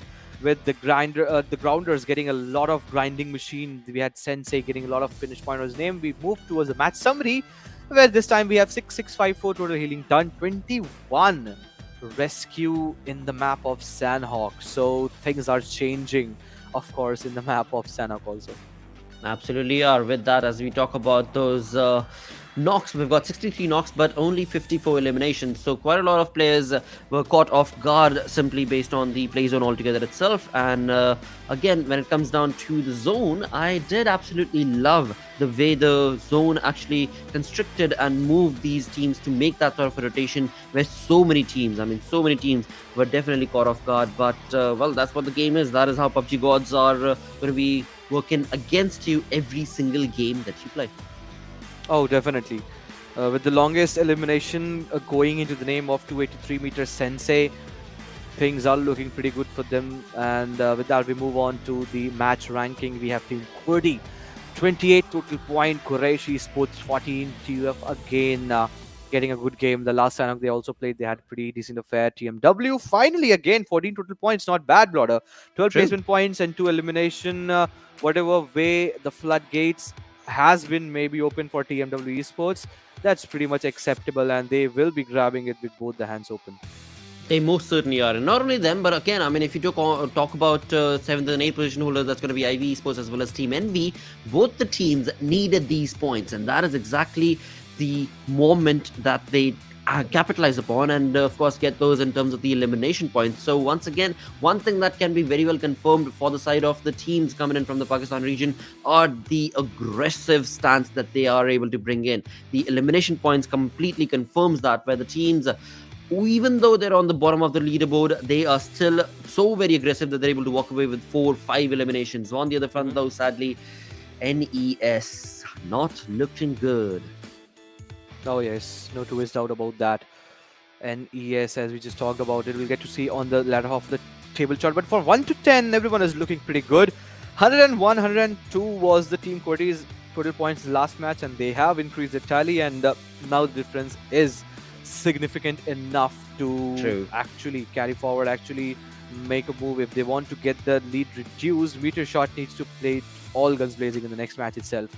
52x Rage Esports, yes, they have been pretty doing well. Again, claiming the third spot. 3x Esports, not far away. 67, 63 for Quantum Rage. Quraysh Esports has been doing pretty good. And if I'm not wrong, Freestyle, this is the way they actually played the last PM so that we cast it together. Somewhere onto the 7th, 6th, 5th position, getting one chicken was the only thing that they were able to get in all these 16 matches that was played in the 4-day affair, 4 matches each.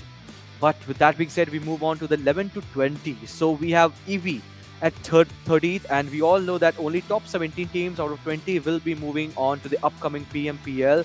And in that, Team Envy has a good chance, just 2 points shying away. North Esports, I talked about it, the hope, the glimmer of hope, the ray of hope. 7 points away from what Team Envy has been able to secure. HR has been completely away from all these fights. So anyone from grounders to H2E, 4VTFD, anyone can make it through. Absolutely can. There's nothing stopping them but just one good game. That is all that it's going to take for them to be able to push on along into the top 17. And as so perfectly mentioned by you, that the points are so close. The points are so very close that it is still a possibility. Along with that, we're going to be moving into the final game of the day, and we'll see which team will it be that'll be reigning in supreme, because after that they've only got 4 games that are going to be played. 5 matches in total, but for an individual team only 4 games that they'll be a part of tomorrow, and that is going to be the deciding factor as to what teams are going to push on through with this Pakistan region's PMPL qualifier. Oh, definitely. And with the Group A sitting in this last match itself, because we're pretty much done with all these 4 games, QWERTY, 52x Rage, and XGeneration and TmwEsports will not be the part of it. I guess TmwEsports have done pretty nice from bottom of the chart. If you remember, they have pretty much done for their gameplay in the last 4 matches that they have played for today's gameplay. But that being said, we'll move on to the next game. That will be the 5th game of the day. But before that, we will move on a short break. We'll be right back.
Welcome back, folks, to the day of comeback of the PMPL Pakistan Qualifiers 2022. We are just done with the four games, and we still left with one more game that will be played Oh on the map yes, of Miramar. But what a day it has been for 3x TUF Meteor Shot, whatever be the name, TMW. We threw on a break talking about TMW's performance from bottom half of the chart. It has been a long saga for them, Lauda. definitely has been, dude. But again, I have to ask you, what are you going to predict? I mean, I've been predicting quite a lot, all right. In the Mm-hmm. entirety of the day, I've been predicting quite a lot. Now, for the final game that's going to be played, what is going to be your prediction when it comes down to this game? What team would you want to see bring their level best gameplay? Mm, I really wanted for Quantum Rage, but since Group A will not be the part of this last match itself, now since 3x Esports in a form, uh, it's really tough for me to actually get the team name for a chicken. But 3x Esports, they can be the one in the top position with the IV Esports as we're talking about. Also coming out of favor, I really want freestyles to actually shine in this last match of Miramar. Miramar Group A won't be the part of it. B, C, D, and E. But since, we talked about all these teams, the call has already been made. I'll take out three names: Magnus Esports, the Grounders, Freestyles, and then we have this flight path going in from the northern side, La Cobreria, western side. The flight path has taken its leap downtown towards the area of Chumasera. We have everyone just seated in this one seat C130, and it's a pretty tough affair for all these teams to make a move. We are down to the last match of the day two, the day of comebacks. It has been for a lot of team. We talk about TMW, H2E. It has been a long day for them. But now, with that being said, Quantum Rage, they need to actually evaluate their performance and imitate what they have done in the very first day of the map of Erangel, I guess, where they got the chicken in the very starting game. But then it has been a complete show stealing away because QR Quantum Rage, yes, they got the chicken, but then again, they really were not being able to get the momentum going onto the favor with H2E True. pretty close to where Quraysh Esports have actually positioned themselves. Even H2E are still under the parachute. A lot of players are finding themselves. I see a color splash in the La Cobreria with the Ooh. H2E and Quraysh Esports. And I guess the expression pretty much tells where the circle is forming right now, with Chumasera being Yup. the dead smack center. It is looking good for all these teams.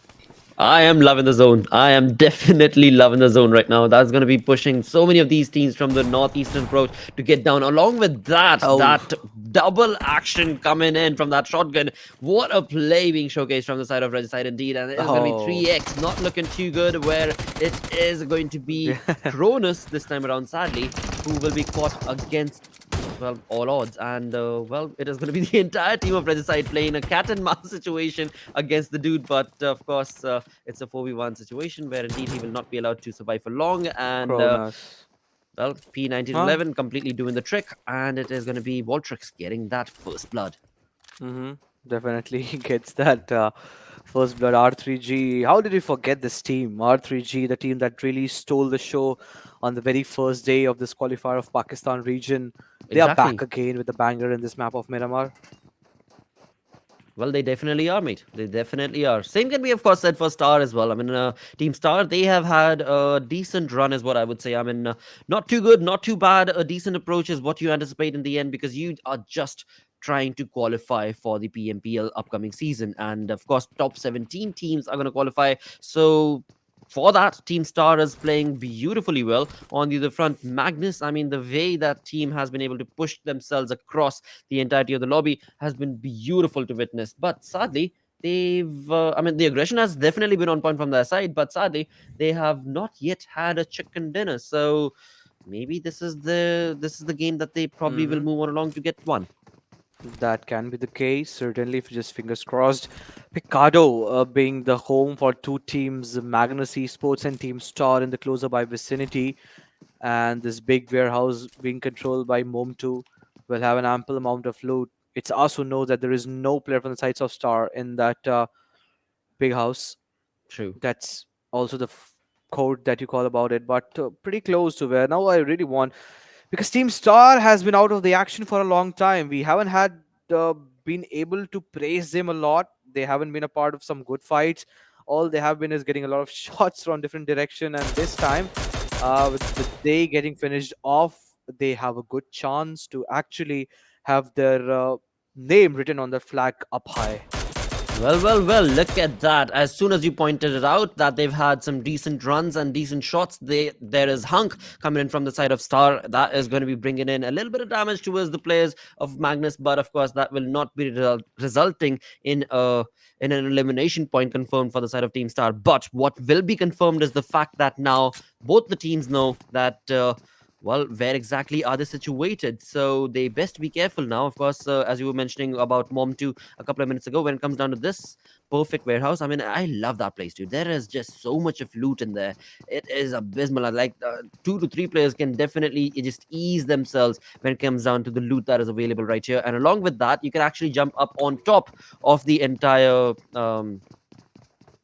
amphitheater, I want to call it, and yeah, All right. get that much more of awareness of the entire region of Picado. So I absolutely love this location, but it seems like Magnus will definitely not be choosing to stay there for long, because again, I mean, the fight was taken from Star X to the forefront of Magnus, and so now Magnus wants to retaliate, hopefully. But the only conversation is if Star X is going to wait on for that, or are they going to push on away from the entire Picado region altogether? All right. So now it's a pretty the far this fight seems far fetched, and Yep. 100 meter is what the separation has been made till now. I guess that will be increasing as the time passes by. 5 minute 44 second, and that's a good decision.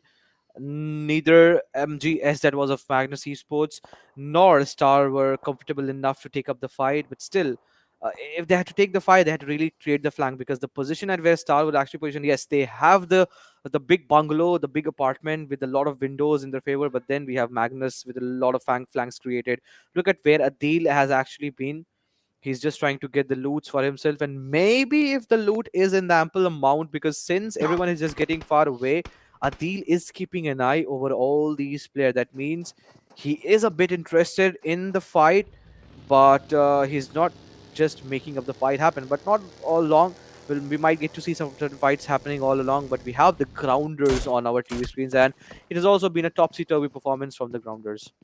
It has definitely been. But see, one thing that we should definitely point out right here in this fight between Team Star and Magnus is the fact of experience. Now, I'm not saying Team Star does not have experience, but Magnus definitely has more. They moved away where they were caught off guard. They moved away from that position and recalibrated themselves and the entirety of the team with the flank angle being created. But on the other side, for the side of Team Star, they have not done so.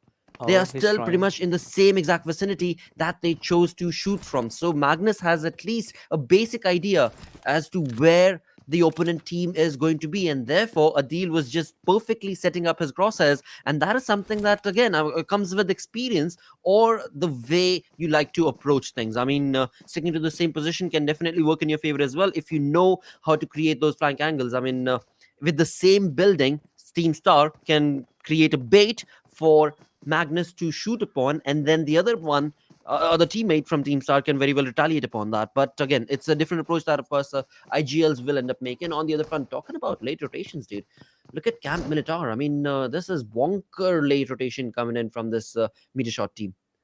Definitely. A long rotation from the Meteorshot team, and that might just result in getting them a lot of, I guess, point for themselves. But we still have to wait for that.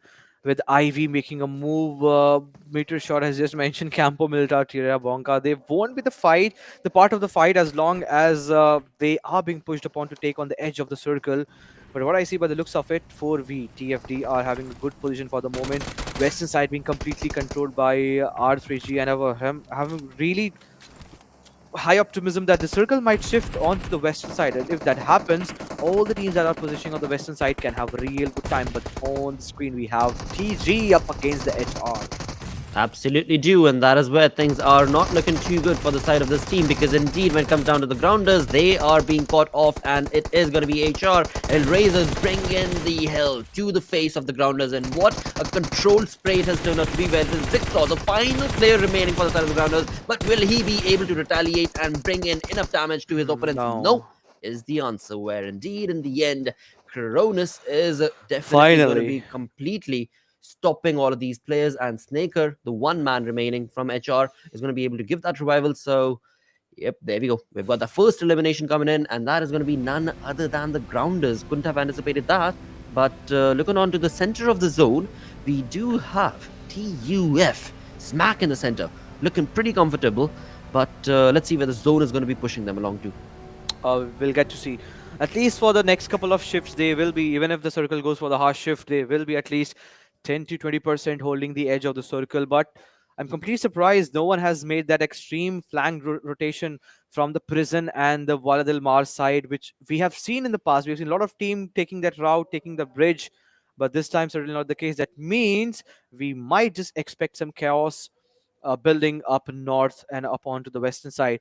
We didn't see Metershot even in anywhere close to what we see on the map. That means they're still pretty much away in the blues in the area of Terra Bronca and Campo Milita. But we again are heading towards the fight in the area of Picardo as soon as IB Esports realizes the situation that it is Magnus Esports pushing them upon. They won't be shying away to take up the fight. Definitely will not be. That is so very true indeed. And in doing so, that is looking like a pretty interesting fight that is going to result in maybe another elimination that we can anticipate right here in the first 10 minutes of the game altogether itself. But of course, Magnus, as of now, will be able to give that revival to respect. So 4 players are going to be pushed on along. But Ivy, they are very much in the vicinity and they are making their presence known. They are bringing in a lot of damage and a lot of utilities are being utilized from their side. So Magnus definitely not looking too good. Respect once again, definitely going down. Mom 2 taking on a spray to the face. Dude, Ivy, they're changing the arena right now in this battleground on Miramar. Oh yes, definitely. If you see a perfect example how to shift the gears, it's a complete game coming in from the sides of IB Esports with a cheeky angle, a cubby hold by the sides of Magnus Esports player. Come on. With the one more knock, but there we Wow. have it. The knock should have been secured, and no, it hurts really downtown. It's really hurt on the left hand side of our chest. That's where our hurt resides. But then we have again one more fight. We just keep on going on to the next minute, and then we are heading on to the next fight. This time it's Quantum Rage against Team H2E. Absolutely. Now, once again, talking about Team H2E, this team needs a win. This team needs some points. Now, Quantum have had some really good fun in the past day as well as today as of now, but till Oh no, the moment come on. H2E is around in the arena, in the vicinity, they are not going to hunker down. They are definitely going to be pushing on along, playing a YOLO approach. They definitely will be confirming those 2 elimination points for themselves against the players of Quantum. So, a GG play. And again, I mean, as you so perfectly were mentioning, Ankit, when it comes down to the Miramar map, somehow these teams get so very aggressive. On Sanhok, they play it slow and low key, but on a map that is like twice the size of Sanhok, they somehow end up finding the crosshairs against each other. I really don't know what's the reason. I really don't know. Maybe it's it's just the bonkers. fear out.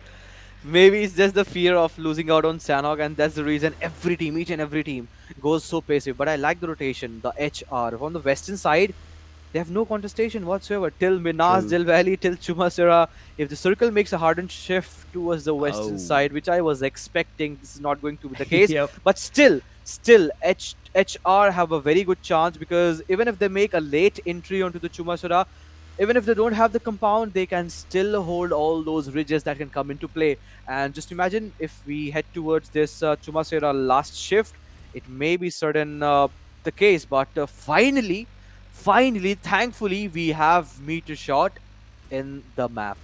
Absolutely do. They did end up choosing a very late rotation, but that has definitely not deterred them from the entire final gameplay, because after all, when it came down to the zone moving away from them, they have found the zone and the comfort of it altogether itself. But now they are going to be in the close vicinity of the team that is known as Ivy. Now, Ivy better be careful. I mean, they are moving in with the momentum. They just completely obliterated a team altogether by themselves. But is it going to be enough to take on a fight to the face of course, Metershot on the other side? As we move on towards Chumasera south of the zone altogether itself, we've got NES taking on a fight against the players of NV. In all of this, once again, TUF is just chilling around. They have the entire Chumasera compounds to themselves. No team in the contestation, nor are they giving away the information. So this is looking pretty good for TUF indeed. On the other side, as we look on across towards HR, as Ankit was mentioning a couple of minutes ago, HR is going to be making that rotation through the western fronts, and maybe the southwestern front itself could very well be the case. H2E have also actually made it across into the zone. So now we've got 14 teams remaining. But as we were mentioning just a minute ago, Ivy is going to be close to the side of Metershot, and Metershot are the ones who are going to be completely obliterating Ivy's rotation. Even though Ivy were able to capitalize on a couple of eliminations a few minutes ago, it is not going to be allowed against the side of Metershot because this team loves to get those kills, and KSF is definitely going to be leaving the vicinity. Zaydan actually brings in a little bit of a retaliation coming in from the side of Ivy, where he will be not only sticking around, but he will be giving the revival as well. So there seems to be a little bit of a life left in the side of Ivy, where Metershot is definitely being damaged as well. But I think I spoke too soon. Because Khatir and the kill feed once again just bringing in a blow towards the players of Ivy, leaving them down to a two-man army. Is going to be KSF and Zaydan. Even though KSF left the arena and got himself a little far back to create a flank, that is just not going to work out because, I mean, Metershot, they know exactly what they're doing. They've got the information. Khatir, well, he is right there, but of course on the flank we've got Ash as well as, of course, Helsi. Now Helsi is being so quiet onto the left hand side, we can clearly see. Now that quietness is definitely going to be the result of the demise for the side of Ivy. The circle shifts away broader. 410-meter is what Metershot needs to travel, and I guess 500-meter to close to what 500-meter stance is for IV Esports. Just the two players standing, Zaydan and KSF, with 5 DBs already onto the name. This was the team that we were talking about while we were on the break, and out of nowhere they have started chiming in with the Metershot not allowing them to go for a push, make a rotation. I guess now is the time that Metershot realizes the situation, that it will be too much for us, and this will be costing us a lot in the latter half of the game if we lose a lot of time more here in the fight. But look at this, Helsi has still been left around to just get the flank checked if it is being done from the sides of Ivy. But finally, I guess apart from one player, we can get to see in the minimap, everyone is just getting away from this fight. Oh, they definitely are. I mean, Ivy have had a decent run till now. They've got 5 elimination points already confirmed. They do not want to let that go away. They do want to work towards getting those placement points. We've still got 14 teams alive as we move on into the 17-minute marker, with the third airdrop being dropped on along. H2E showing signs of revival basically from their side, because this team is, they need a lot of points right now. On the other front, as we talk about the kill feed, it is the UMP from the side of Star coming into action against the players of 3X. 3X have had a good run, a wonderful day, but seems like in the final game, it is going to be Team Star that is going to be dropping them down to a two-man squad. The rotation that we were asking for from the sides of H2E, that is certainly favoring them. The southern shift is where they stand at the moment. H2E pretty close to where the circle is actually positioned, but now this warehouse fight is where we are up to with just the two players standing.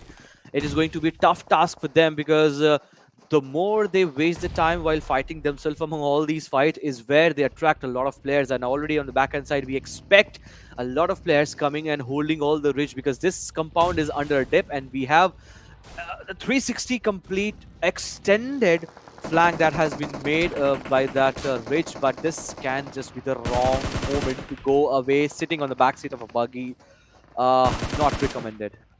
Though, well, they seem to be able to get away from this situation, but will they be third party? It is what I'm waiting for, because right across the corner was FS as well, as they tried to get away from that situation. But it seems like for the moment they will be allowed to move on along on the other front. Right? I mean, I was just having a keen eye on the kill feed, that it's the time that we see 3X chiming up, and then they never came in.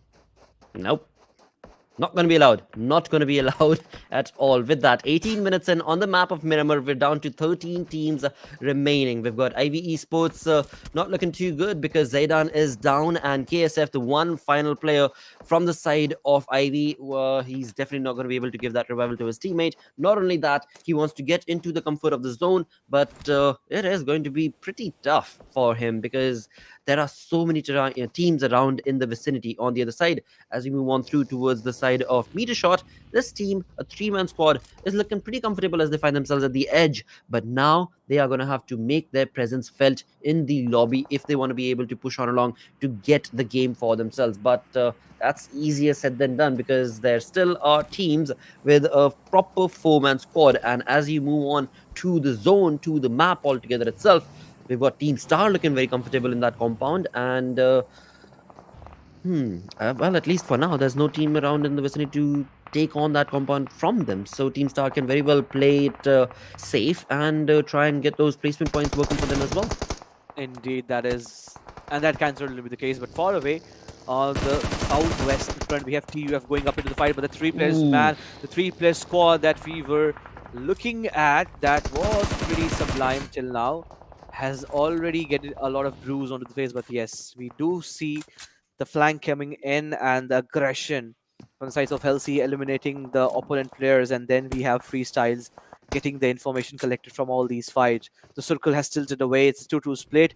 That is certainly not working in the favor currently, but the grenade does a chip of damage, and Abdullah gets one knocked down. And it seems like the 3v4 affair now comes down to 1v2, but still the numbers advantage is where TUF will perish, and all the four players will be standing still from the sides of Freestyle.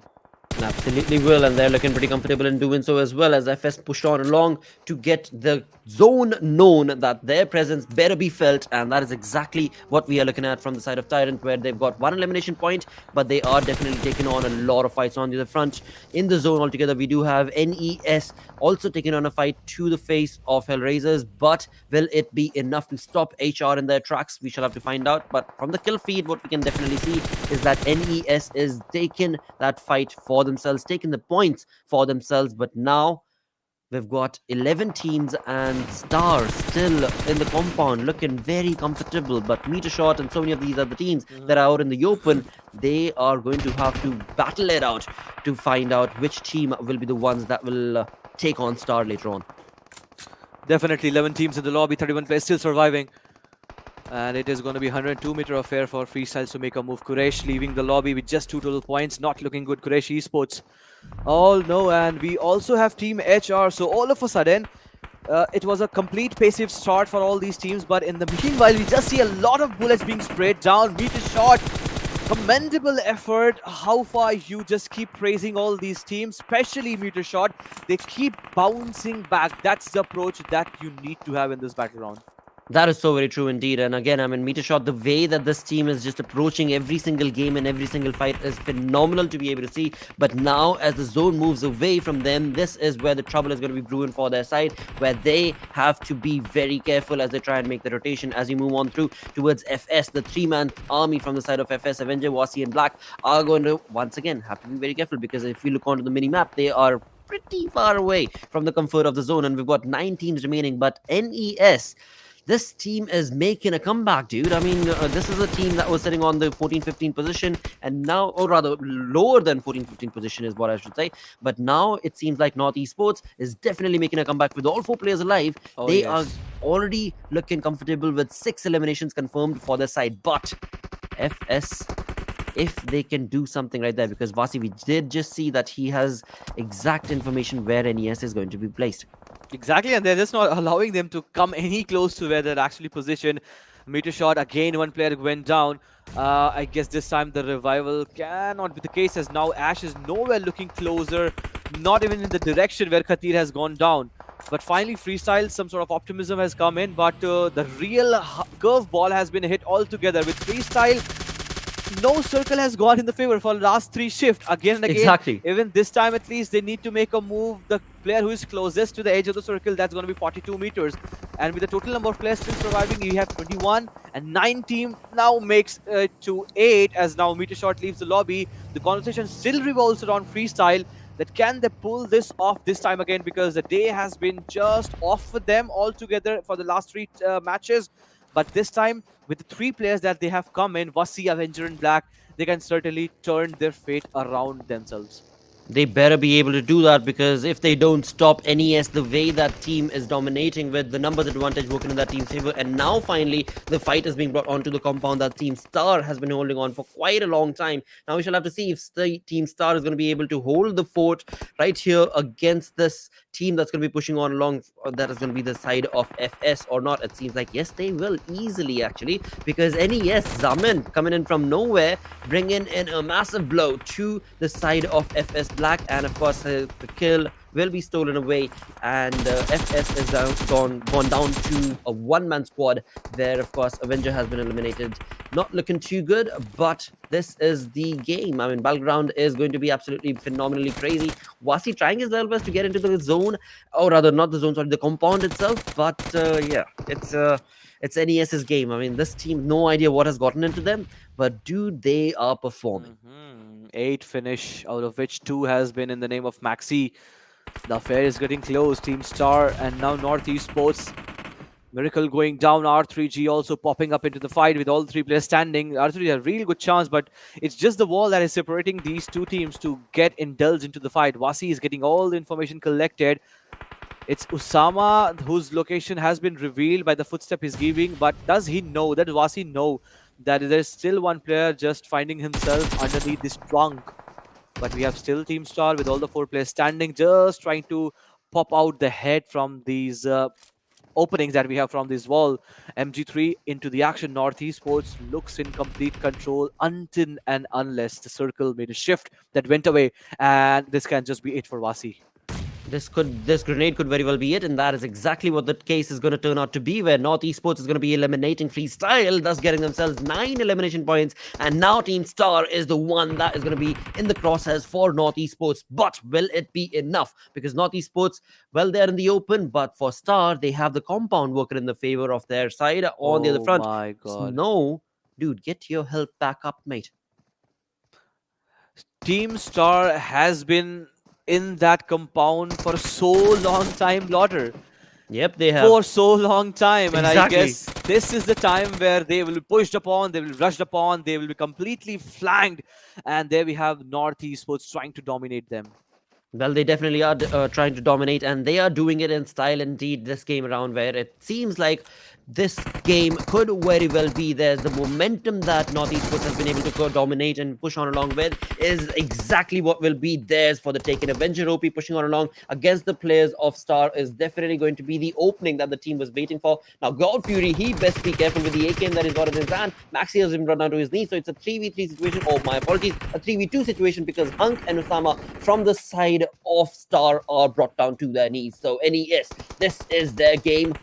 At least that's what the prediction says. Let's see what and that's what we is going expect to be the to. result. Yeah, definitely, That's what definitely. we expect to. The forecast also going into the favor. So forecast is purely based upon the mathematics, that what sort of zone you have, what's the percentage of zone do you have, how much player are you having the stand enough. But if you are playing this silly, if you are leaving one side completely unnoticed, then we have a team named as Regicide that will be snatching the winner chicken dinner away from you. For the moment, it looks like MetershotxSKY have got a lot of beating. Dude, R3G just came out of nowhere from yeah, they've been around, but the way that now that they are pushing themselves to get that chicken dinner, it could very well be their game for the taking, because they are bringing in a perfect third-party situation no, against the players of Team Star, as well as NES. But Maxi, with that UMP, with that jumping control, is definitely going to be bringing in a lot of damage to Osama. And now it is all down to God Fury. But dude, God Fury has the health advantage going in his favor. That's resulting in Maxi going down as well. So NES not looking good, but out of nowhere, like I said, RPG, they are utilizing this advantage to absolute perfection for their side until emerged and brought that back down to the side of Team Star. But And the numbers again, advantage has gone away from them. Kaizen, last time it was Ali, this time Kaizen. I Yep. don't really know how, is it possible for the team altogether to take this placement points far, but as long as it's coming, it's just okay for the side. Insane getting Avenger and MetershotxSKY completely eliminated, and that's how the forecast changes. That's how the forecast changes, and That's the time where now 3x Esports, he's just Wow. trying to be the cactus. He's just trying to be the bush all around in this map of Miramar. And it comes down to 1v1 affair between Kaizen up against Insane, and the one last player still standing from the sides of Team Star. The jiggle is proper, and there we have it. Insane putting the final nail in the coffin. Now the fight is just separated. Emerge going up into the fight, but this AKM shot gets connected, and finally, Team Star, before the day ends, the day of comeback has been a complete, absolutely phenomenally well going in for Team Star. And look at the leap that they have taken. They were nowhere to be seen in the top half of the chart, and now they are on 6th position. Well, well, well, talk about a good day. The second day has been phenomenal for so many teams. I mean, wow, wow. And again, I mean, we did talk about it, right? As soon as the zone shifted and Team Star found that compound, it was just theirs for the taking. They just had to hold their fort, but again, they had to fight for it. They held their fort, but they fought for it, brought it down to a 1v1 situation. And yeah, a phenomenal, phenomenal turn of events. They definitely do deserve that chicken dinner. But R3G, they did bring that to a very close fight where it seemed like an NES game, but R3G definitely did not allow that. And how was the surprise? The surprise moment from Kaizen. How was the surprise moment? Exactly, Being the right? Oh, cactus dude. in the Wow. Miramar, and all of a sudden, hello, it's me out there, and there we go. Exactly. Just imagine that player not been taken down. That could have been the two players standing from the sides of R3G, and at any point in this close affair, one from left, one from right, could have been the case where R3G could have got the chicken, because there's just the one player standing after the fight between Star and North Esports erupted. It was just the one player that was left alive, but Kaizen completely changed the course of the day. Last time it was Ali from sides of 3x. This time it's Kaizen. 3x Esports completely reigned supreme. Yes, it was a chicken for Team Star, but the way Kaizen and 3x have been playing for the rest of the matches, this is just looking so promising as a team.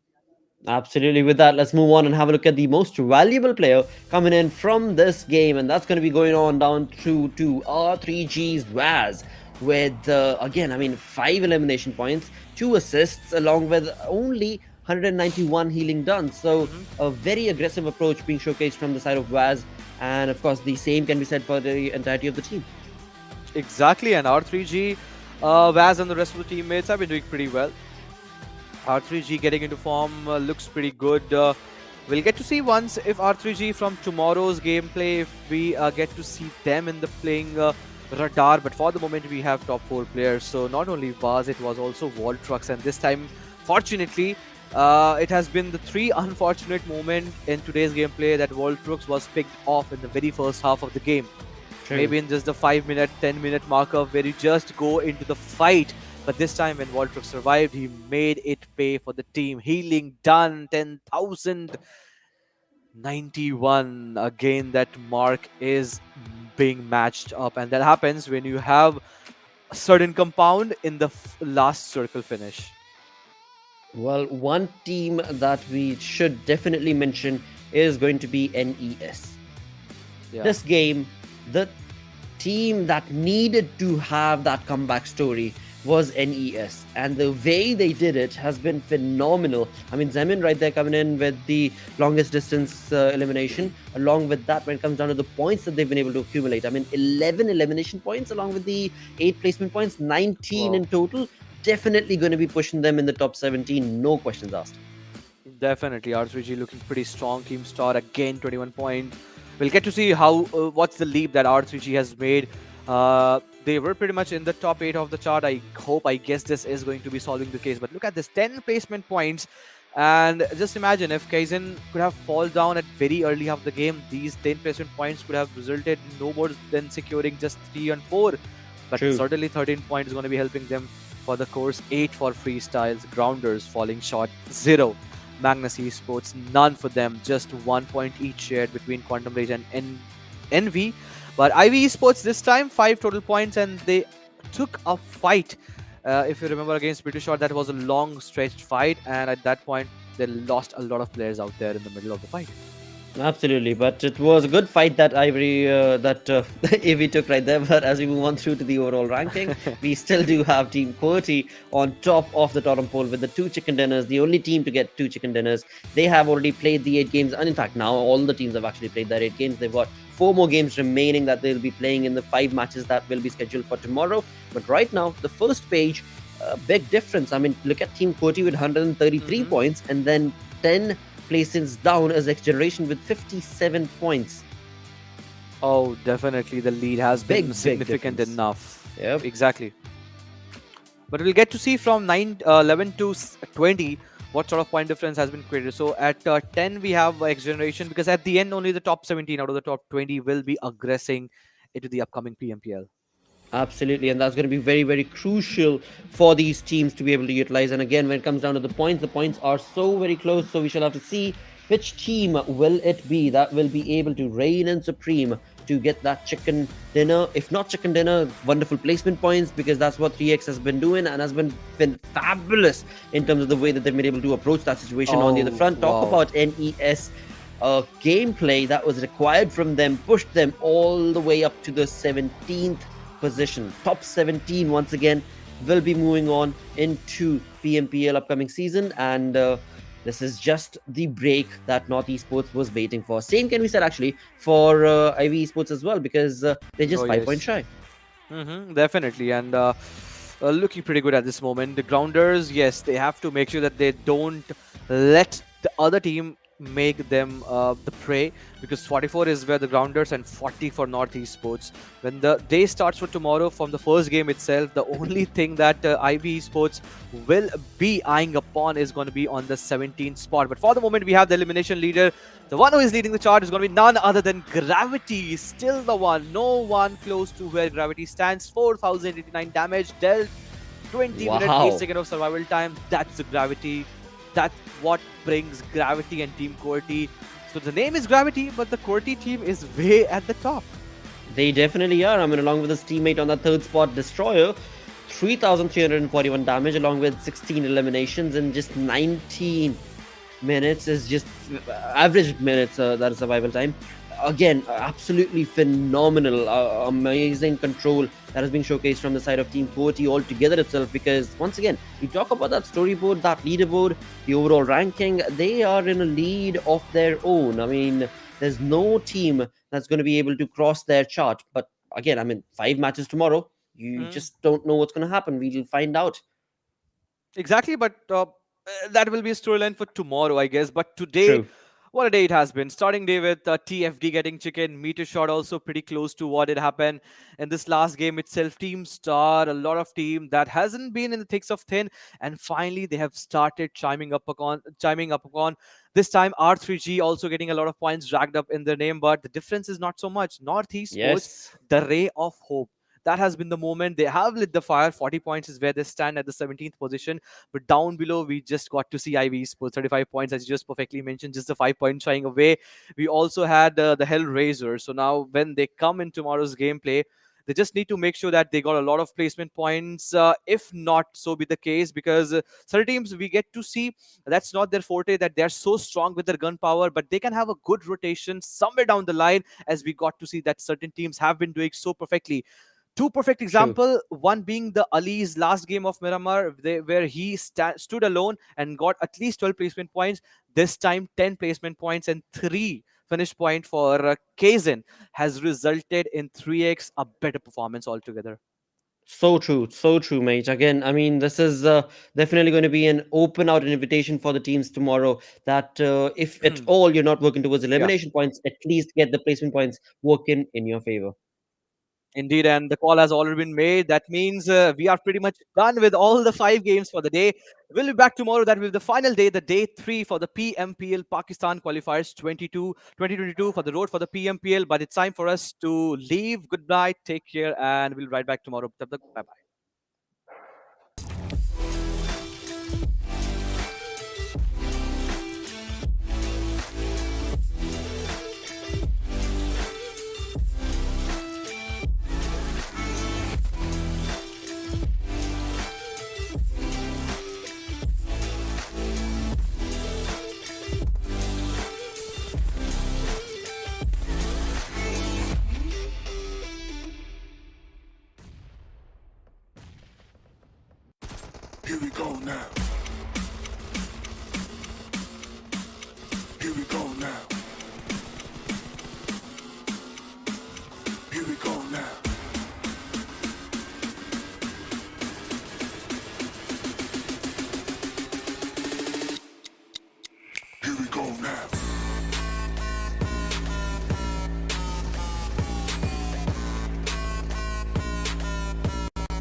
Here we go now.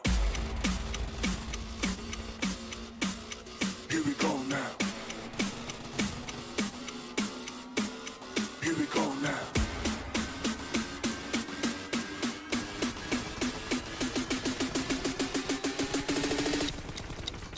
Here we go now.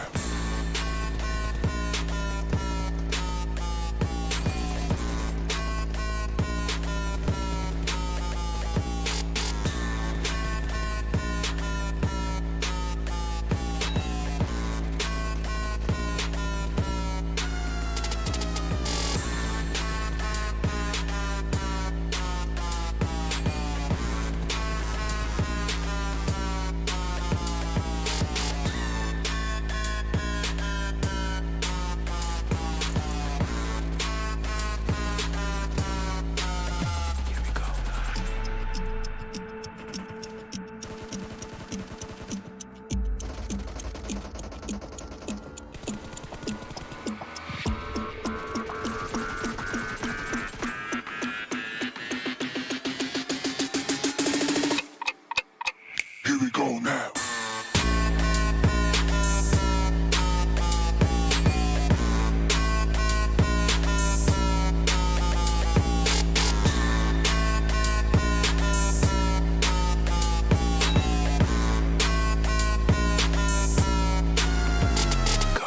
Go now.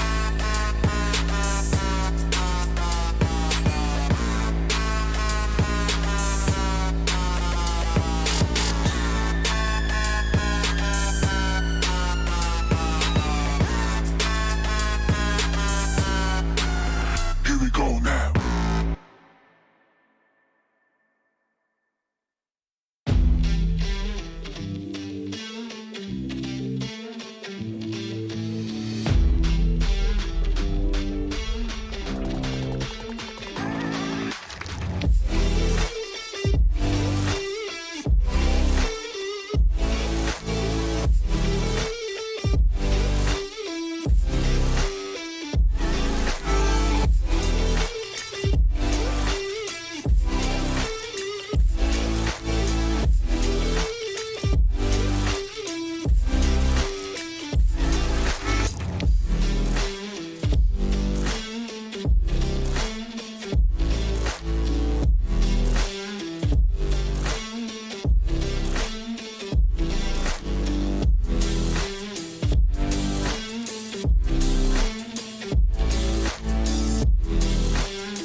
Here we go now. Here we go now. Here we go now.